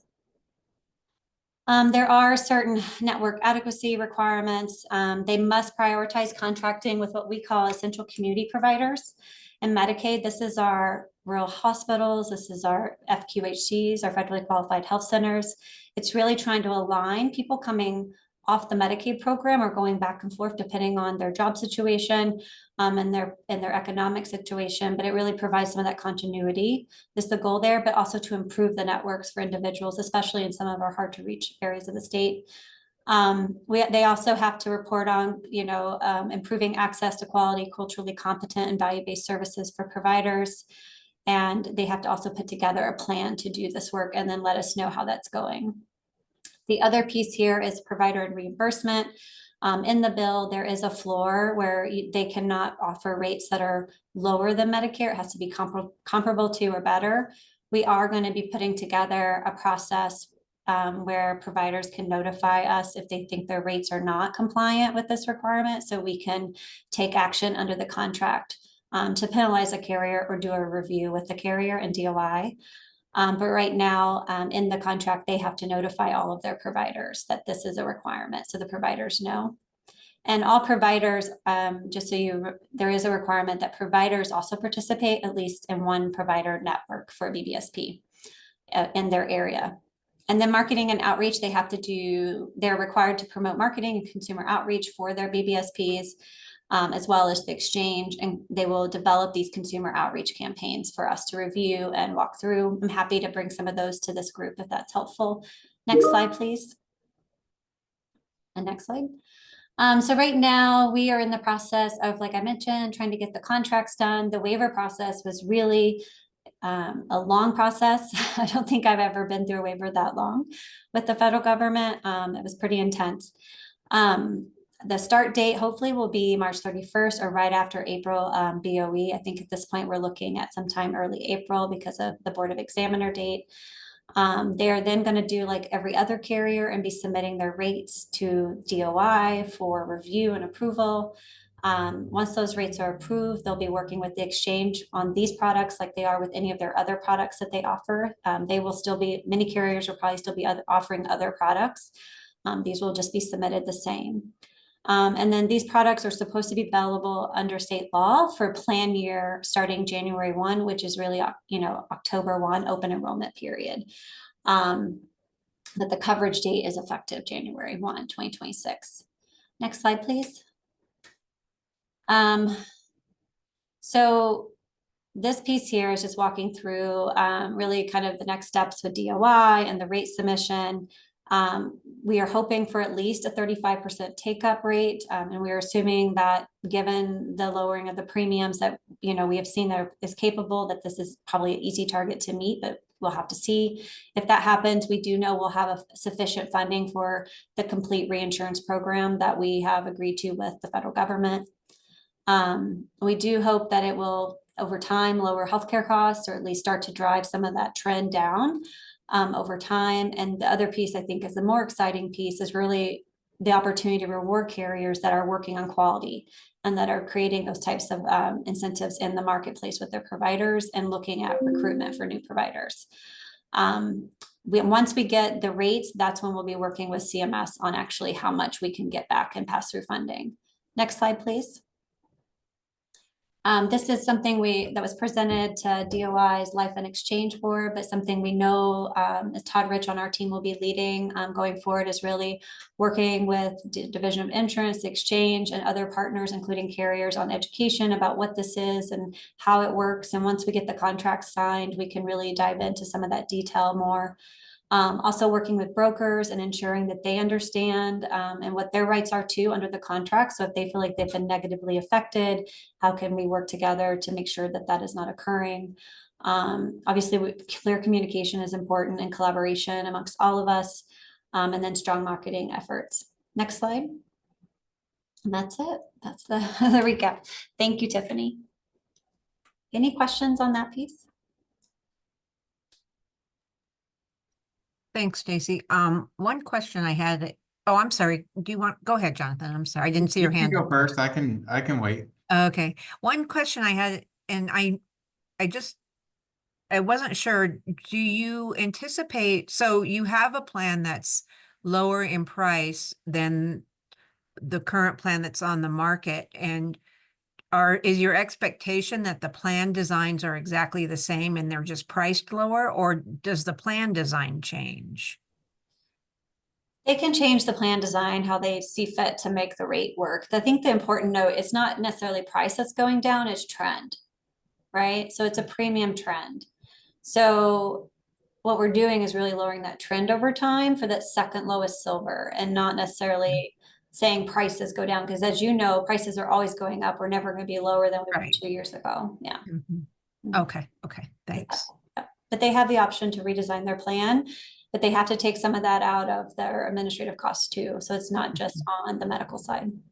Because I mean, if it's a silver plan, it still needs to stay a silver plan, It although has to, yep, it may just look a little different. Okay. yeah. Thanks. Or they took some of the haircut on, because they wanted the Medicaid managed care contract, they took a haircut.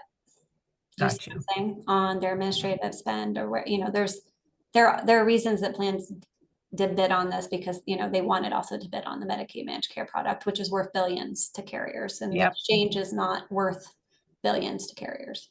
Right. Got you. Okay. Jonathan? John? Yeah, my question was, you made a statement about what's the reinsurance pool and how all carriers participate in that, even the ones that are not participating in the Battleborn plan. Doesn't mean they pay anything. That means they get paid something. Right. Yeah. But I don't know, I kind of feel like if you're, and I'm not an actor. No, but we can't under federal law, just CMS would not allow us to only offer the reinsurance payments back just to the carriers participating. It had to be to all carriers. It seems like the carriers that are participating and working to get to the price reduction, perhaps they're taking additional risk in doing so, right? Less margin, right? Yeah, but they're also getting the book of business of Medicaid in this state, which is a moneymaker, believe it or not, on the carrier side more than it is for the providers probably. It's just a comment. No, I know. But CMS won't allow states to only offer reinsurance to certain carriers. Has to be to all carriers across the market. Okay, and that was the question, right? Is there a requirement to structure it that way? Yeah, we looked at that. I mean, the only problem with that is if there was offsets, and that was kind of the governor's approach, was like, we need to mitigate and stabilize any impact on the market. And the reinsurance program, by doing it across all carriers, really ensures that stability. I think the reinsurance program is a really big, important piece of all of this. And so that's why it's very critical to our waiver to make that funding work. Yeah. Thank you. Yeah, thank you. Thanks, Stacy. All right, did we want to dive, was the Nevada Health Authority 2 on the agenda? I just want to make sure I wasn't. Yeah, that's right up Okay. next on the Okay. agenda. So go ahead. All right, I like my slides. I'm gonna share my screen again. Tiffany, is that okay if I share stuff that we didn't post, but we can post later, right? Yes, that is correct. You are good to Okay. go. I just want to share with you guys a couple slides that, let me know if you can't see that. Can you guys see that okay? It says you've started screen sharing, but it doesn't have any. Let me try it again. Let's see, apologize. There it is. Okay. Huh. All right, I'm gonna try something else real quick. Did it work now? Can you guys see it? Yep. Okay. You can see So it. this is a slide that I want to walk you through a couple slides that we shared with the legislature for the governor's budget proposal. So about the reorg. So right now, for those of you who may not be familiar, we have a Department of Health and Human Services in Nevada, which is made up of many divisions, the Division of Healthcare, Financing and Policy, which I sit in, which is Medicaid. We also have Division of Children and Family Services, which is our welfare division. We also have Division of Welfare and Supportive Services, which is all of our eligibility, SNAP, Medicaid eligibility and enrollment, childcare. We also have a Division of Public and Behavioral Health. And then we also have the Office of Analytics. We have a very large Department of Health and Human Services. So one of the things that the governor was wanting to look at is how do we better align priorities, maybe take this big behemoth of an agency and divide it up into two more streamlined programs.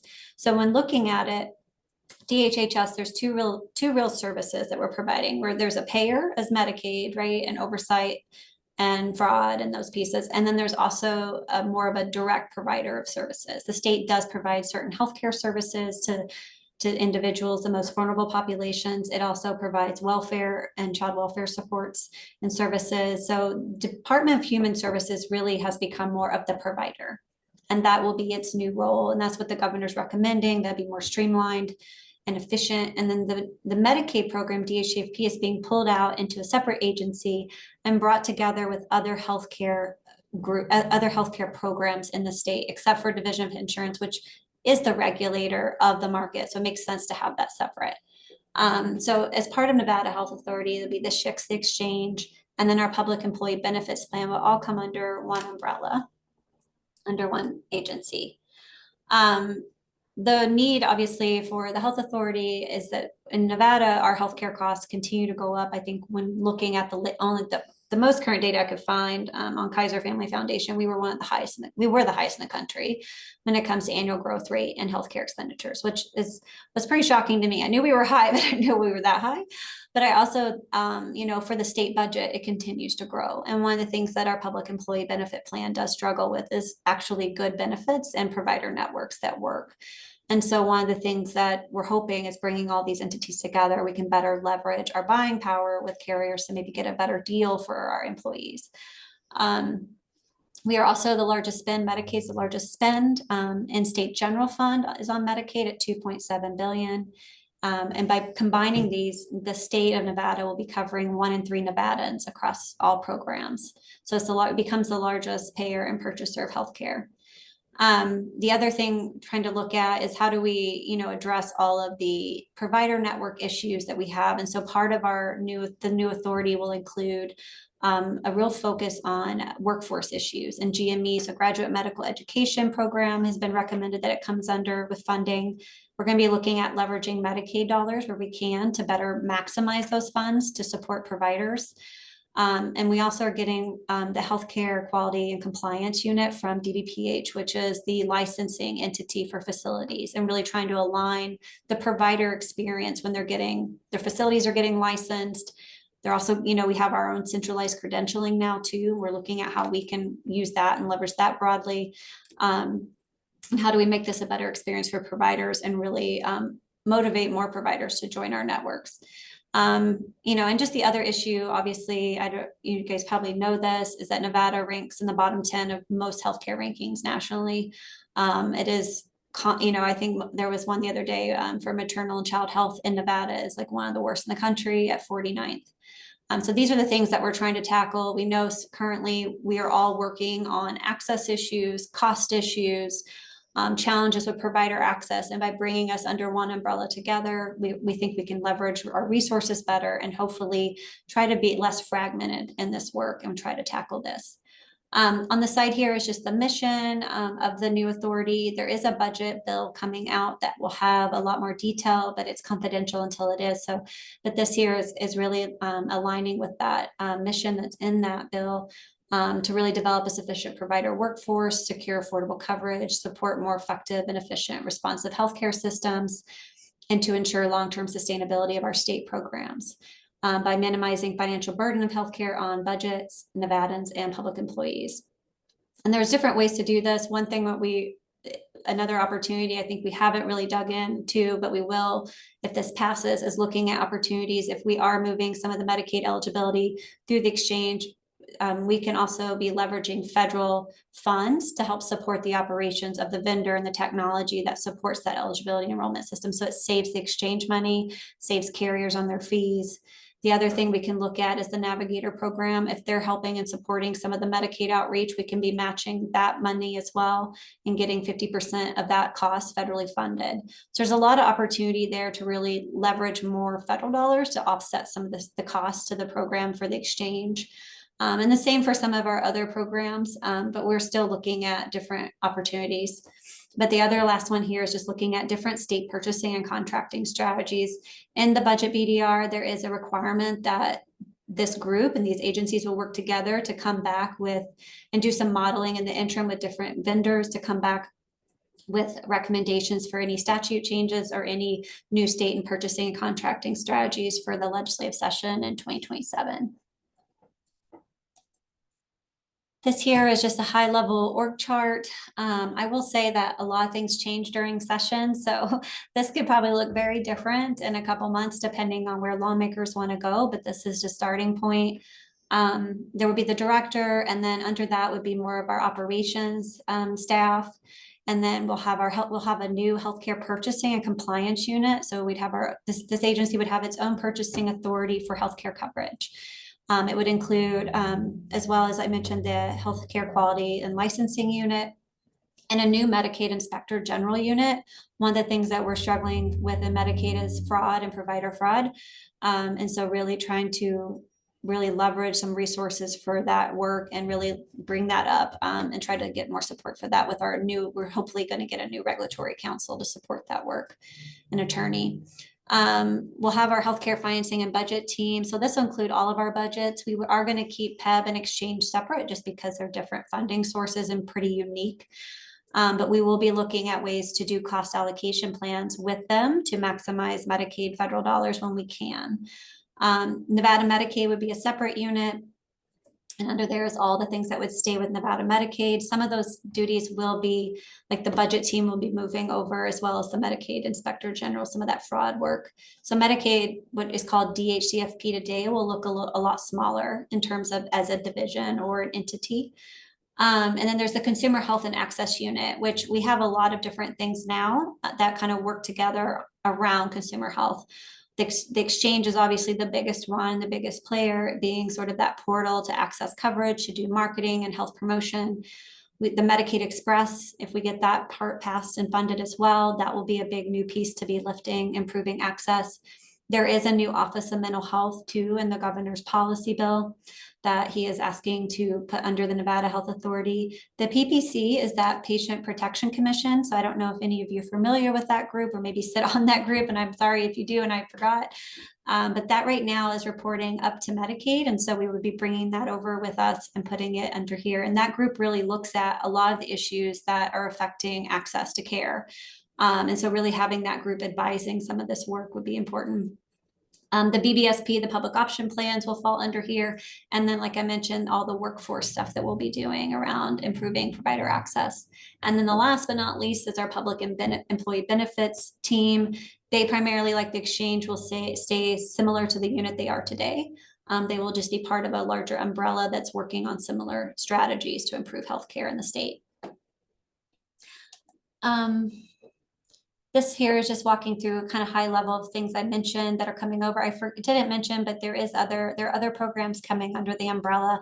Office of Analytics is a big one. I think it was something the exchange could really be leveraging in the future to really look at data and outcomes for individuals in the exchange. We also will have an all payers claims database that was under us already. That will be coming over with us as well. And that will be really something we can all leverage to really support understanding what's going on in the market across all markets. Because right now we're very blind to what are providers getting paid? How is an individual experiencing healthcare in their region? By having that all payers claims database, we can get a better look and understand where are the gaps and what areas of our state are struggling and what maybe carriers or other issues are going on. So that one's exciting, and I think is a really good example of how putting these things together can really leverage these resources for everyone that's working on these issues. We have something called an Indigent Hospital Care Fund. This is a Medicaid supplemental payment program. It's currently coming over. It was under the director's office in the other department. I mentioned ACQC. We also are taking, which is called Aging Disability Services Division. They also are under DHHS today. We're only taking the individuals that do Medicaid provider oversight and audits, because we'll be doing that work under this new umbrella. And then we're also moving over the Council on Developmental Disabilities to ensure we have oversight of what's going on with many of the services that we fund for people with disabilities through Medicaid. The only other one that's missing on here is DWIS, or the eligibility team. We're taking the Medicaid policy eligibility team will be coming over in this new health authority to help us work on the Medicaid Express. And I know this looks like nothing to many of you, but this is all the widgets in the background, all the budget accounts and all the pieces that are coming over. And that's everything we're working on with the legislature. So I can share this deck with Tiffany. So it's, these slides are posted. And then these here, and I'll stop here, is really what's left under the Department of Human Services as more of that provider. Division of Welfare and Supportive Services is being renamed Division of Social Services to really remove any stigma that may be associated with sort of accessing social services today. And then I am going to stop sharing. I think that's it. So I know that's a lot. Any questions? Yeah, that's quite a proposal. Thank you so much for that report. That's very helpful, I think. I didn't mention the advisory committees, but I know it's something I will say that probably should be discussed for the new Nevada Health Authority and kind of where those sit. Because there is a lot going on and we'll need a lot of stakeholdering around that. Yeah, I see. I think that's a great idea. Mhm. Any questions or comments from anybody? So what's the proposed timeline on how does it look in terms of the voting that needs to take place on this in the legislature? Well, I think the way everything usually happens, it's always in the last 2 months. So April and May, like, or even maybe May, everything kind of comes out at the very last minute. It goes into the sausage machine and it comes out. So I think by the end of May, early June, we should know where things stand. A lot of this is effective July 1, but in the bill, we have an information we've put out is really putting together, if it passes, working with every agency on a transition plan. It's going to take time and really being thoughtful about what that looks like. Obviously, we have to even change our website, like all the things that have to happen. So we'll be putting together a pretty extensive transition plan, and Todd Rich on my team, who will be leading a lot of that work across all the different entities that will be coming under this umbrella. For the most part, the good news is I don't think any of us have to move offices. And I know that sounds silly and maybe the last thing people think about, but for staff, that's a big deal. So we all get to stay in our same offices. It's not like we're trying to bring, which is a good thing because we've all had a lot of moves recently, at least some of us have. So that's the one silver lining, is no one's going to hopefully have to move too big of a move or anything like that. I'm trying to think. There are changes. I should have mentioned this. It just wasn't in the deck. There are changes in the BDR to the exchange statute. Obviously, those are confidential until the bill is released. But once that's released, I'm happy to have Todd walk through that with you guys. But once, I think it should be out hopefully in the next 2 weeks. Okay. Yeah. Thanks. Yeah. Thank you guys. Any other questions before we move on? Great stuff. Thanks, Stacy. Really appreciate that.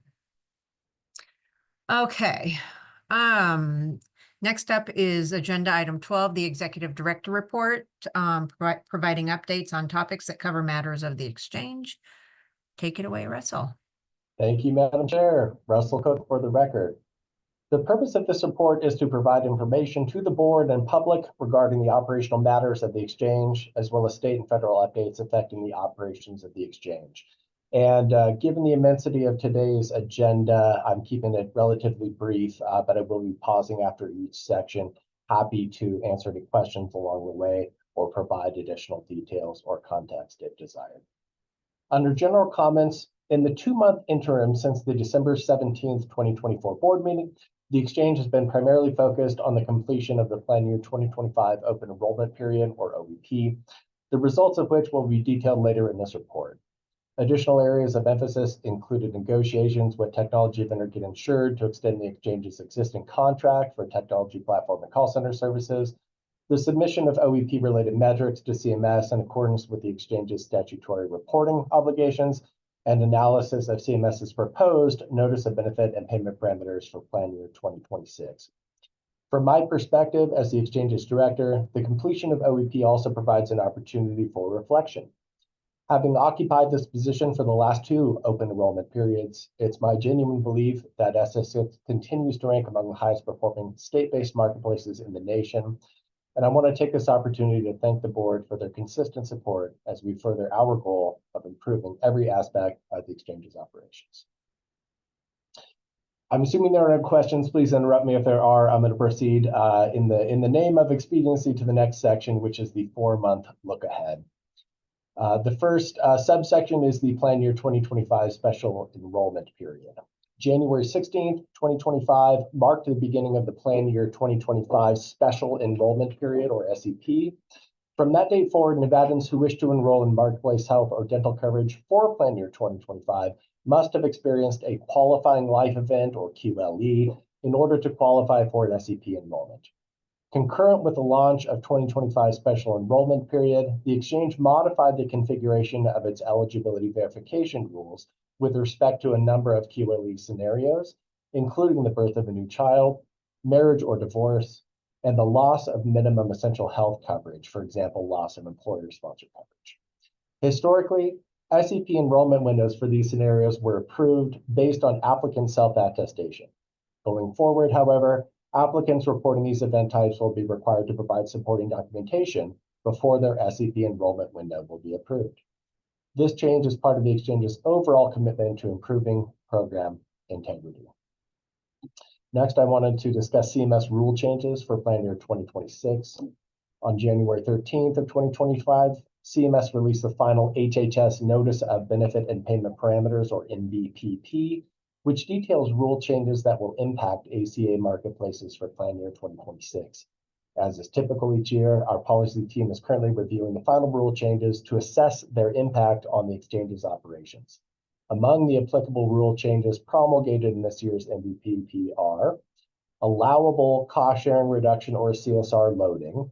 CSR loading practices, which entail the increase of premium rates to offset the cost of providing CSR benefits, will be allowed when the adjustments are actuarially justified and follow state law. Advancing health equity and mitigating health disparities. This rule will allow issuers to implement a fixed dollar amount premium threshold and/or a percentage-based premium payment threshold, which will enable consumers to maintain their coverage even if they have not paid the full amount owed. In practice, this rule is likely to reduce the number of exchange enrollments which are terminated by issuers for non-payment of premiums. Increased transparency. CMS will begin releasing state marketplace operations data, including spending on outreach and additional open enrollment customer service metrics, for example, call centers and websites. In addition, the Trump administration intends to propose additional rules that will address program integrity for ACA marketplaces. Although this proposal is still under review by the White House Office of Management and Budget, the latest information available to the exchange suggests that it will include more stringent verification requirements for SEP eligibility and might shorten the maximum allowable duration of the annual open enrollment period. Lastly, in the 4-month look ahead, I wanted to cover DACA eligibility changes. As of the date of this report, the federal lawsuit regarding ACA eligibility for DACA recipients is ongoing, and DACA recipients residing in Nevada remain eligible to enroll through Nevada HealthLink. The exchange will continue monitoring the progress of this lawsuit to ensure that Nevada remains in compliance with the latest federal guidance. So that concludes the 4-month look ahead. I will now pause to address any questions that the board might have. All right. Hearing nothing, I will move on to the next section, which is Open Enrollment 2025. The plan year 2025 OEP marks the exchange's most successful to date, with 110,687 Nevadans enrolling in health coverage through the Nevada HealthLink marketplace prior to the January 21st, 2025 plan selection deadline.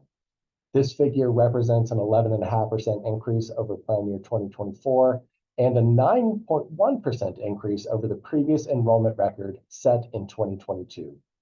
The following chart illustrates the week-over-week enrollment trends versus the previous 3 plan years. And there is a line chart in the report. I'd be happy to share it on screen if you'd like, Madam Chair. It is essentially a continuation of the line chart that we provided in December. But again, if you'd like me to share it, happy to throw that up on the screen. One of the main points that I wanted to illustrate with the chart is that 26,852 of our 2025 plan selections represented new enrollees who did not have health coverage through Nevada HealthLink on or after November 1st of 2024. And that's up from 25,553 new enrollees in 2024, more or less comparable number, and 19,410 new enrollees in 2023. This suggests to the exchange that while our marketing efforts are clearly having a positive impact on brand recognition and ACA awareness and literacy throughout the state, the retention of 2024 enrollees, based in part on this year's all-time high renewal success rate of over 99.9%, also played a significant role in 2025's record enrollment numbers. In addition to the 110,687 health enrollees, 21,836 of whom also enrolled in dental coverage through Nevada HealthLink, 2,264 Nevadans enrolled in dental coverage only, for a total of 112,951 unique Nevadans who enrolled in health and/or dental coverage for plan year 2025. I'm going to pause again. Happy to entertain any questions from the board. That's a really interesting exhibit there. Thank you for sharing that. That's congratulations on a great year. That's really good news. Thank you. Well, I would cite incremental changes in every area of our operations, and certainly that owes a great deal to our statewide network of enrollment professionals. This year, we exceeded 70% in terms of the share of exchange enrollments that were assisted by brokers, agents, or navigators. Oh, good to hear. Thanks. Absolutely. My pleasure, Madam Chair. Russell Cook again for the record. The next section of my report is 2025 legislative session updates. Thus far in the 2025 legislative session, the exchange is tracking 2 bills which could have a significant impact on our operations. The first is Senate Bill 97, which is sponsored by the Senate Commerce and Labor Committee. This bill, which was highlighted in my December Executive Director's report to the board, aims to extend QHP and QDP eligibility to certain categories of undocumented immigrants. This change would require the configurable modification of the exchange's lawful presence verification functionality. Last Friday, February 14th, the exchange submitted a fiscal note to the Legislative Counsel Bureau to confirm our assessment that the $1 million appropriation specified in the bill text should be sufficient to cover the costs of bill's implementation requirements. The second is a forthcoming bill draft request, or BDR, related to the proposed creation of the Nevada Health Authority. Because the Nevada Health Authority was addressed by the previous item on today's agenda, I will forego a detailed explanation in this report for the sake of brevity. However, I would like to underscore my enthusiastic support for the benefits that the initiative aims to provide to all Nevadans, particularly those whose health coverage depends upon effective collaboration between the exchange and our partners at Nevada Medicaid. Lastly, the exchange will be called upon to defend its agency budget to the legislature, and our first budget hearing is tentatively scheduled for Monday, March 24th. Among the enhancements in the exchange's budget are requests for 2 new staff positions. One is for an additional plan certification position, which is meant to offset consistent increases to our plan certification caseload in recent years. And the other is for a full-time tribal liaison, which will bolster the exchange's ability to continue expanding our tribal partnership program. Again, I'll pause for any questions from the board. All right, hearing no questions, I'll keep it rolling. The next section is an update on our tribal partnership program. The exchange continues its focus on furthering the tribal partnership program, which is now entering its 3rd year. In December, we were invited by Stacy Montooth, Director of the Nevada Department of Native American Affairs, to sponsor the biennial Tribes Day at the Nevada Legislature on Tuesday, February 11th.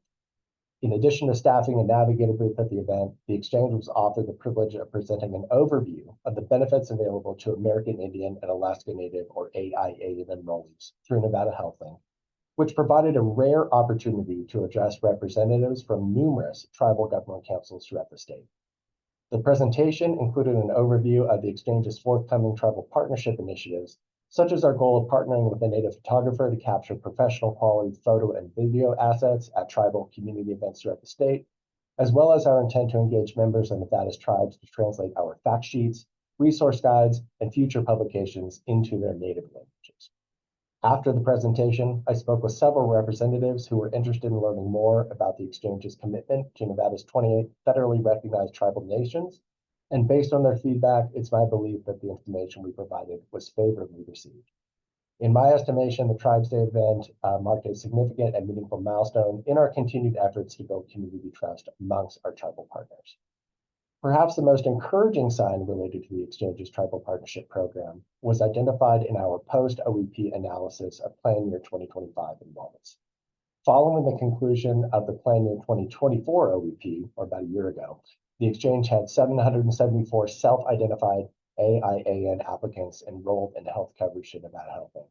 In 2025, that number climbed to 1,033 AIAN enrollees, representing a 33% increase over the last year. Again, I'll pause for any questions from the board. All right, hearing no questions, I want to provide an update about automatic voter registration. As indicated in the December Executive Director's Report, the exchange worked diligently in the fourth quarter of 2024 to finalize the exchange's implementation of the automatic voter registration or AVR reporting requirements defined in NRS Chapter 293. And that goes back to AB 432 from the 2021 legislative session. However, in December, representatives from Nevada's Division of Welfare and Support Services, or DWSS, who, like the exchange, were named in AB 432 as an automatic voter registration agency, raised concerns about their statutory authority to share Medicaid applicant information with the Nevada Secretary of State. Although the exchange had successfully tested its implementation of the AVR system, DWSS's concerns prompted us to initiate a careful review of our statutory authority to share marketplace applicant information. Our preliminary findings suggest that the exchange does not, in fact, possess the statutory authority to share applicant data with outside agencies unless special approval is granted by CMS. We are unsure why this particular issue was not investigated in more detail by the exchange's leadership during the 2021 legislative session. However, our current priority is to safeguard the exchange from any potential liability that could result from reporting Nevada Health Inc. applicant data to the Secretary of State before clarification is received from CMS. Guidance from CMS seems to be on hold at present, pending the establishment of the newly appointed leadership, so the exchange has made the decision to put AVR reporting on hold until further clarification can be obtained. Again, happy to answer any questions before my time. All right, hearing no conclusions, I'll conclude my report. Hearing no questions, I will conclude my report with personnel updates. During the week of February 10th, 2025, the exchange interviewed 4 well-qualified candidates for the position of Plan Certification Manager, and we anticipate selecting one of these candidates by this Friday, February 21st, with the goal of filling the position by early March. This will leave the exchange with 1 remaining vacancy, an administrative assistant position in our Henderson office, the recruitment for which was placed on temporary hold in January, pending completion of the open enrollment period. We anticipate opening this recruitment in late February or early March with the goal of filling the vacancy in late March. That concludes my executive director report, and I would be happy to answer any questions aboard my time. Thanks, Russell. That was excellent. Good information, and I appreciate all of that. I don't personally have any questions. I think it's all very, very informative. Anyone else have any questions? No, thank you, Russell. All My right. pleasure. Thanks again. Next item is our marketing and outreach update presented by the exchange and marketing partner, the Abbey Agency. And I see you there, Connie. Hi, good afternoon, everyone. I know Katie typically reads an overview, but I don't believe she's going to do that today. So I'm going to dive into our presentation of our marketing efforts for the last OEP campaign. Okay, again, Connie Anderson with the Abbey Agency for the record. I'm here today to present an overview of the marketing campaign for the most recent open enrollment period. All the efforts in the report that you'll see today was prepared by our team, and then our contractors that we work with, Marketing for Change, and then Erica Avila's Consulting.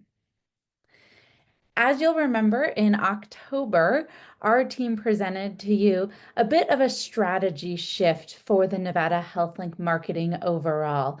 We've all heard on this board meeting that there's a lot of changes in health insurance in the industry on a statewide level and then on a federal level. So what our team wanted to do was to create what we would consider evergreen strategy and then an enrollment strategy. So those are 2 marketing strategies that will work together to make sure that Nevadans, whether they're current consumers of the exchange, whether they're people moving into the state, whether they're individuals who are on Medicaid and perhaps rolling off and need access to the exchange, or if there's somebody who's lost a job, things like that, we want to make sure that they know 4 key things about Nevada HealthLink. And those things are that they have great access to name brand health insurance, savings, assistance, and then free they have free assistance and then subsidies, right? The financial help that shopping on the exchange provides.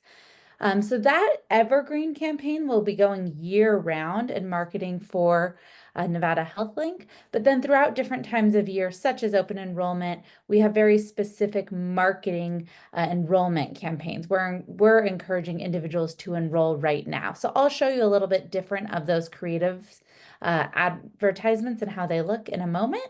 But first, as Russell mentioned earlier, there was over 110,000 enrollments, which our team is very, very happy about. That means that we are reaching people where they're at.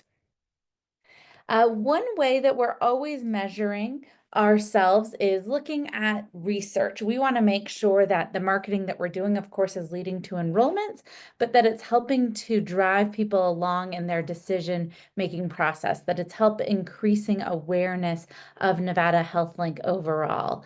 We have since the open enrollment period ended on January 15th, as you all know, it's just been over a month. So we have a few surveys that are just coming out of market and that we are working on analyzing with our partner Marketing for Change right now. So these are some high-level insights. We are working with the exchange team and presenting them quite a bit of results from these surveys as we go on throughout this month.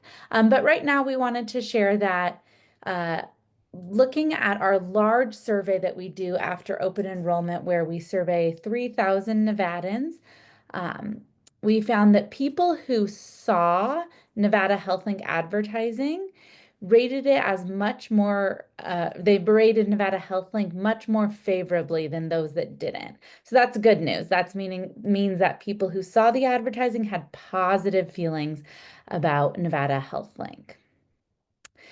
We saw that there was a little bit of increase in people who are looking for health insurance throughout this open enrollment, and or were making plans to get health insurance. All of that's very positive. We obviously saw that in the enrollment numbers, but it means that some of that advertising I mentioned, that enrollment advertising, is encouraging people to actually look at health insurance. Finally, a survey that we do also after open enrollment is we talk to the consumers who enrolled. So that 110,000 people that enrolled, we try to understand what motivated them to enroll and how likely they are to be a net promoter. So promote Nevada Health Link to other consumers, to their friends and family. So this is really word of mouth marketing. And we've seen that steadily year over year, that net promoter score, so individuals who are already on Nevada Health Link, who are likely to promote that to someone else, has increased. So that's all very good news. It means that the advertising they're seeing, the experience that they're having with Nevada Health Link and the exchange is positive, and they're likely to talk to somebody else about it.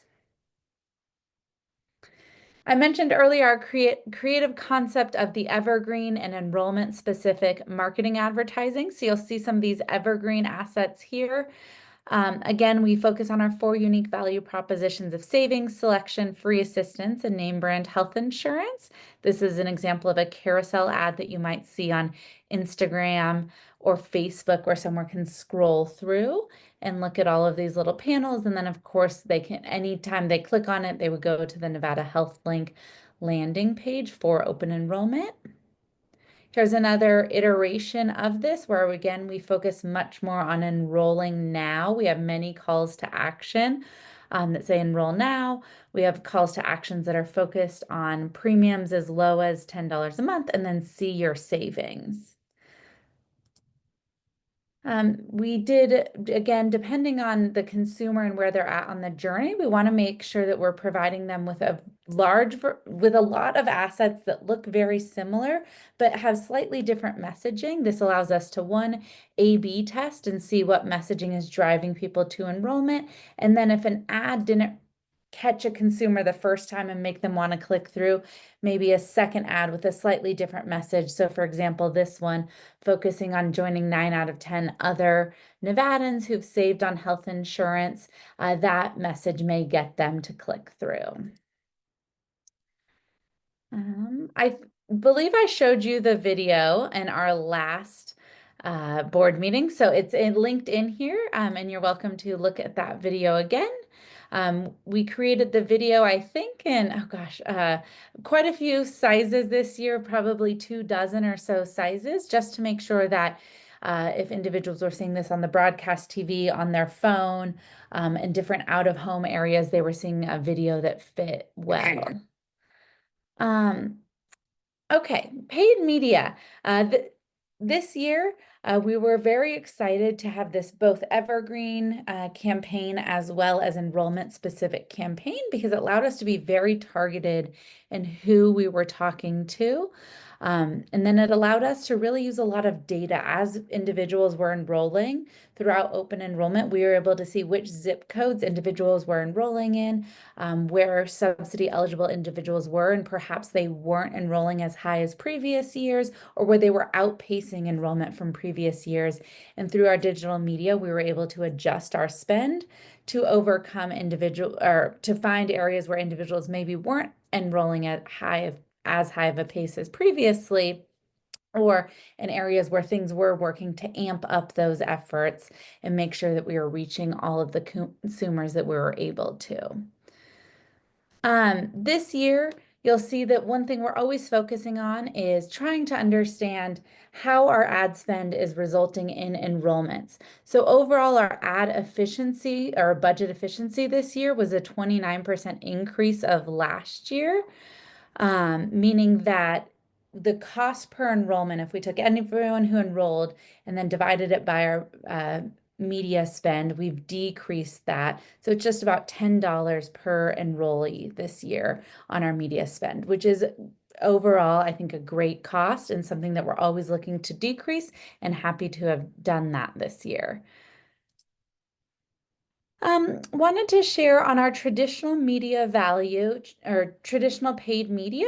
We spent $400,000 and we had 44 million impressions throughout the state of Nevada. So those impressions were things on such as billboards, digital out of home, broadcast TV, radio, etc. Additionally, we had $120,000 in total added value. So that is negotiation for us to get free places. So on a billboard, they may quote a certain rate. Our team will ask for additional runtime on those billboards at no extra cost. Again, making sure that we're driving the budget efficiency and driving the budget as far as we can. So this year we had $120,000 of total added value across our traditional and digital spends, which is up from last year as well. From a digital media perspective, we spent $419,000, so a little bit more on digital paid media than we did on traditional. Here are some of those high-level KPIs or key performance indicators that our team is always looking at to make sure that we are staying within industry standards for these, and that of course we're looking at the funnel of conversion and making sure we're driving people from total impressions, did they see the ad, into clicks, and then of course conversion as far as enrolling into health insurance. On our paid media digitally, we're able to really track English versus Spanish results. So you'll see here that we do split the budget. There is more focus on English advertising, but we do quite a bit of Spanish digital advertising targeted towards households where Spanish is the primary language. Overall, the numbers as far as those key performance indicators, clicks, click-through rate, and cost per click, are very similar. Sometimes when you target specific languages, one language can get very expensive, but we were happy to see that these are well within the industry standards and very similar to each other. This year, the Abbey Agency, working with Nevada HealthLink, created a new landing page for the open enrollment efforts. That landing page is where all of the advertising drove to.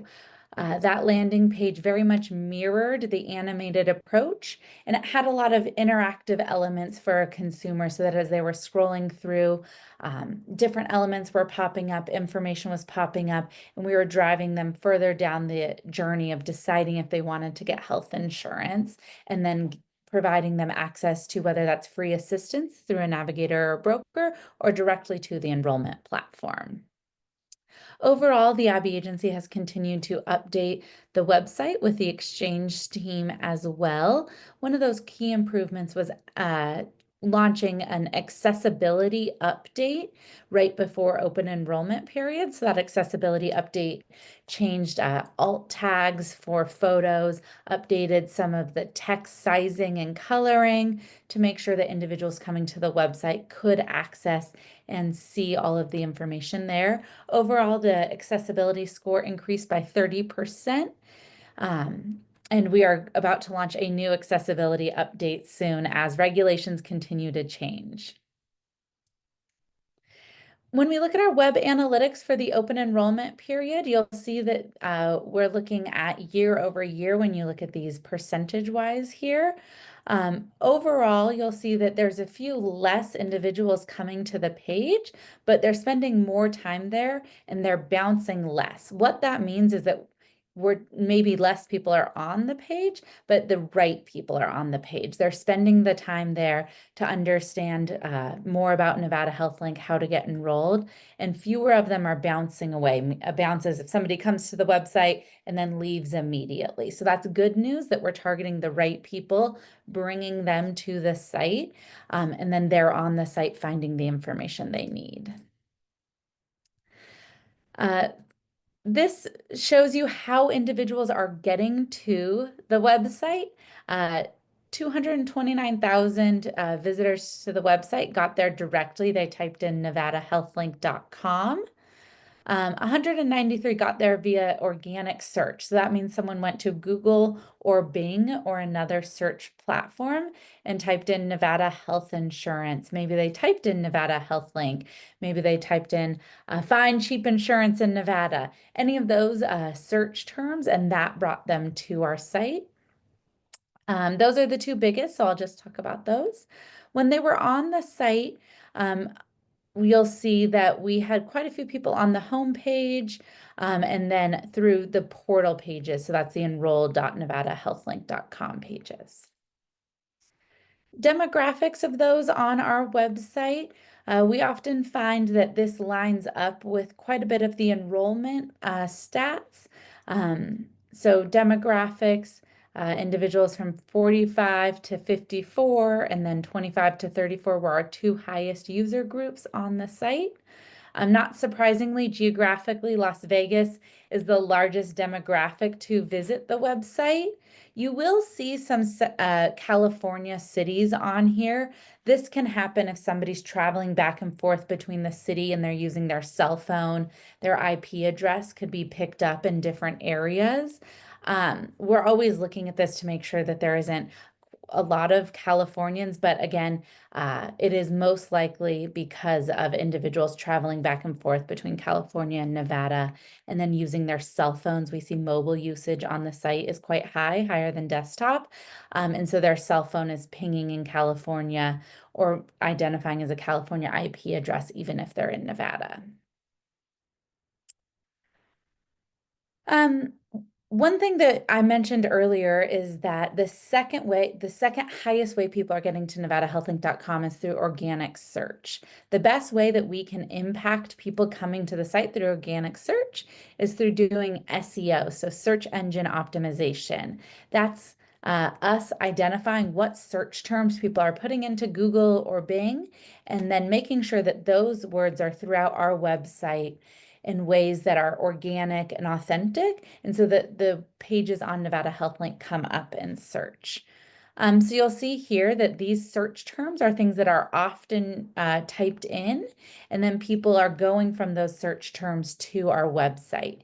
These rows highlighted in red are search terms that our team very much worked on through our blog, as well as the overall website efforts to make sure that we are ranking higher and moving into higher positions. So you'll see that two of these we moved into position one we moved into position 2, and then we're still working on Nevada rural healthcare. We have jumped in that. We're on the first page when people are searching that, but we'll continue to work on that search word. Here's some stats about the blog performance overall. One thing that I think is very interesting is that users who were on the Nevada Health Link throughout open enrollment, if they visited a blog page during that time they were shopping for health insurance, they converted 18% of the time versus individuals who didn't go to the blog only converted 10% of the time. So that means the blog provided a lot of substantial information to individuals who had questions and encouraged them to enroll. So it's always nice to see that the content on the site is helping to drive people to enroll. We also do newsletters throughout open enrollment.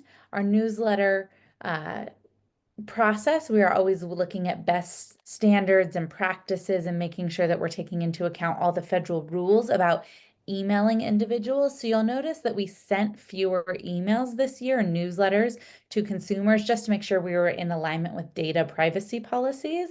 But when we sent those newsletters, we had higher open rates and click rates, meaning that the content that was being delivered to them was relevant. Moving into public relations is a very key part of our work with Nevada Health Link. We're always making sure that we're working with the media, working with community partners to help get the news out. I talked about word of mouth earlier, but the news stations, newspapers can help us do that. This year, we hosted a press conference in Southern Nevada to kick off open enrollment. We had some great community participation at that event. And then that kicked off a variety of interviews, follow-up press releases from our team and pitching, which led to 257 total placements during open enrollment. Community engagement is a critically important part of the outreach to Nevadans to make sure that year-round they're seeing the Nevada Health Link brand in their communities. Our team works with Erica Avila's consulting and, of course, the Navigator program at the Exchange to execute these events. So throughout open enrollment this year, we attended 86 events. We sponsored 15 of those events, and then but via our estimations of those individuals, navigators who are on site, touched nearly 50,000 event attendees at those events. Here's some pictures of some of the multicultural outreach and communications that was done throughout open enrollment. You'll see that we had interviews across a variety of Spanish radio stations, and then continued to do posts in social media posts in Spanish, PSAs with Rosa, and then work to develop the OAP toolkit and share that with individuals throughout open enrollment. Finally, social media.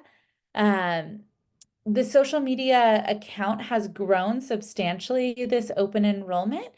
We have very much focused on video views, making sure that we are driving engaging videos and providing helpful videos to Nevadans. And then we've worked with Nevada Health Link's team, both at events and then within the office in Carson City and Las Vegas to get real pictures of the Nevada Health Link team. Those often perform best. You'll see here that when we look at some of these partner collaborations, we worked with the Tahoe Night Monsters, which is a hockey team in Northern Nevada. We worked with partners throughout the county down here, Clark County, Northern Nevada, Public Health, and then different events to make sure that we're sharing our posts, they're sharing our posts, and we're really reaching new audiences on social media. Here is our overall social media results for this open enrollment compared to last year. You'll see here I mentioned that we did have a great year. Impressions were up 500%. We had 60% increase in engagements. We grew our audience by 65%. And then our videos views saw a 700% increase. So those are all great numbers. Here is, and I know this is in your packet, but some examples of some of the different posts and videos that got quite a bit of engagement throughout open enrollment. Thank you so much. The Abby Agency team and our vendors are so honored to work with Nevada Health Link, and we're so excited that we had a record-breaking year. and I'm happy to answer any questions. Awesome.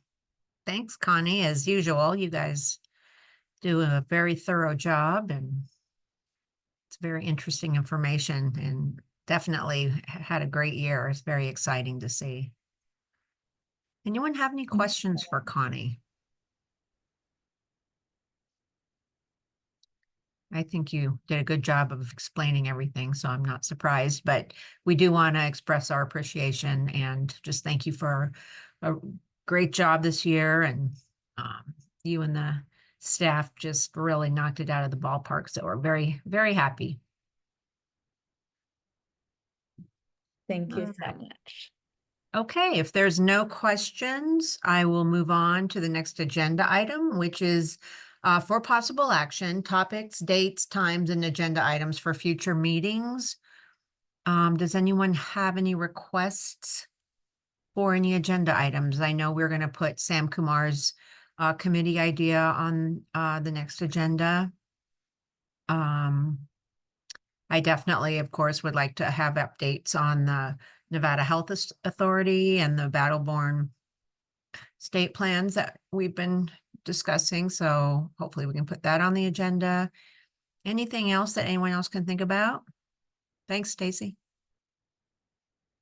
Madam Chair, Russell Cook for the record. I was tracking an update on the Equifax VCI service, just an updated analysis, as well as the previously discussed policy for vision carriers. Those Yep. will both be certainly on the agenda. Yep, awesome. Thank you. Okay. Seeing nothing else, we can oh, do we have to vote on that? It says for possible action. Radhika, do we need to vote on that? Vote on which one, Madam Chair? Where it says topics, dates, times, and agenda items for future meetings, and we've just thrown out a few things that we confirm we want to discuss. It says for possible action there, so I didn't know if that is something we have to vote on. This is Radhika Kanal for the record. Madam Chair, I did not hear anything that's new.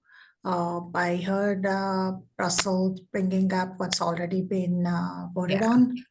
And am I missing anything? Like I did not hear anything new during the conversation. Oh, no, it's all everything we've discussed already, so. Okay, well then Okay. maybe not. Yeah, thank you. Russell, Fantastic. for the record, I think usually we just vote on the date and time of the next meeting just to nail that down. Tiffany, please correct me if I'm mistaken though. Okay.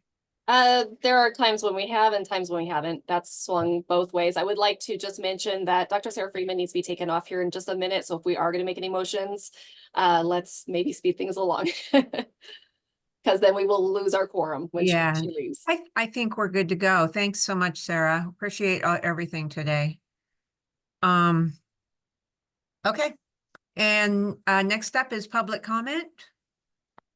Madam Chair, Tiffany Davis for the record, happy to help facilitate that. Just a reminder for those who have joined us that please keep your public comments to 2 to 3 minutes, and please state your name for the record before presenting your public comment. And I'll go ahead and go to our Carson City Conference Room. Cassie, do we have anyone in our physical location who would like to make a public comment at this time? This is Cassie Fuentes for the record. There is no public comment here in the Carson City office. Thank you. Thank you for confirming, Cassie. And then online, if anybody has any of our attendees who have joined us would like to make a public comment, please, as a reminder, raise your electronic hand feature on Zoom, and we will call your name and you may unmute yourself to make public comment. Do we have anyone who would like to make a public comment online at this time? And Caitlin, do you see anyone with their hand raised? And Blagan for the record, no, Tiffany, I don't see any hands raised or anything in the chat at this time. Great, thank you for confirming that. And then on the phone lines, if anyone has joined us by calling in, you may go ahead at this time and unmute yourself and provide your public comment. Madam Chair, not hearing anything. No further public comments at this time. Okay, fantastic. Thank you so much for your participation today. I think we got a lot done, and I'm very excited for 2025. And with that, I'll take a motion to adjourn. Jonathan Johnson, motion to adjourn. Awesome. Thanks, Jonathan. Any seconds? Sarah Friedman, second. Thank you, Sarah. All in favor, say aye. Aye. All right. Have a great day, everyone. Thanks again. You too. Guys. Bye-bye. All right. Bye-bye.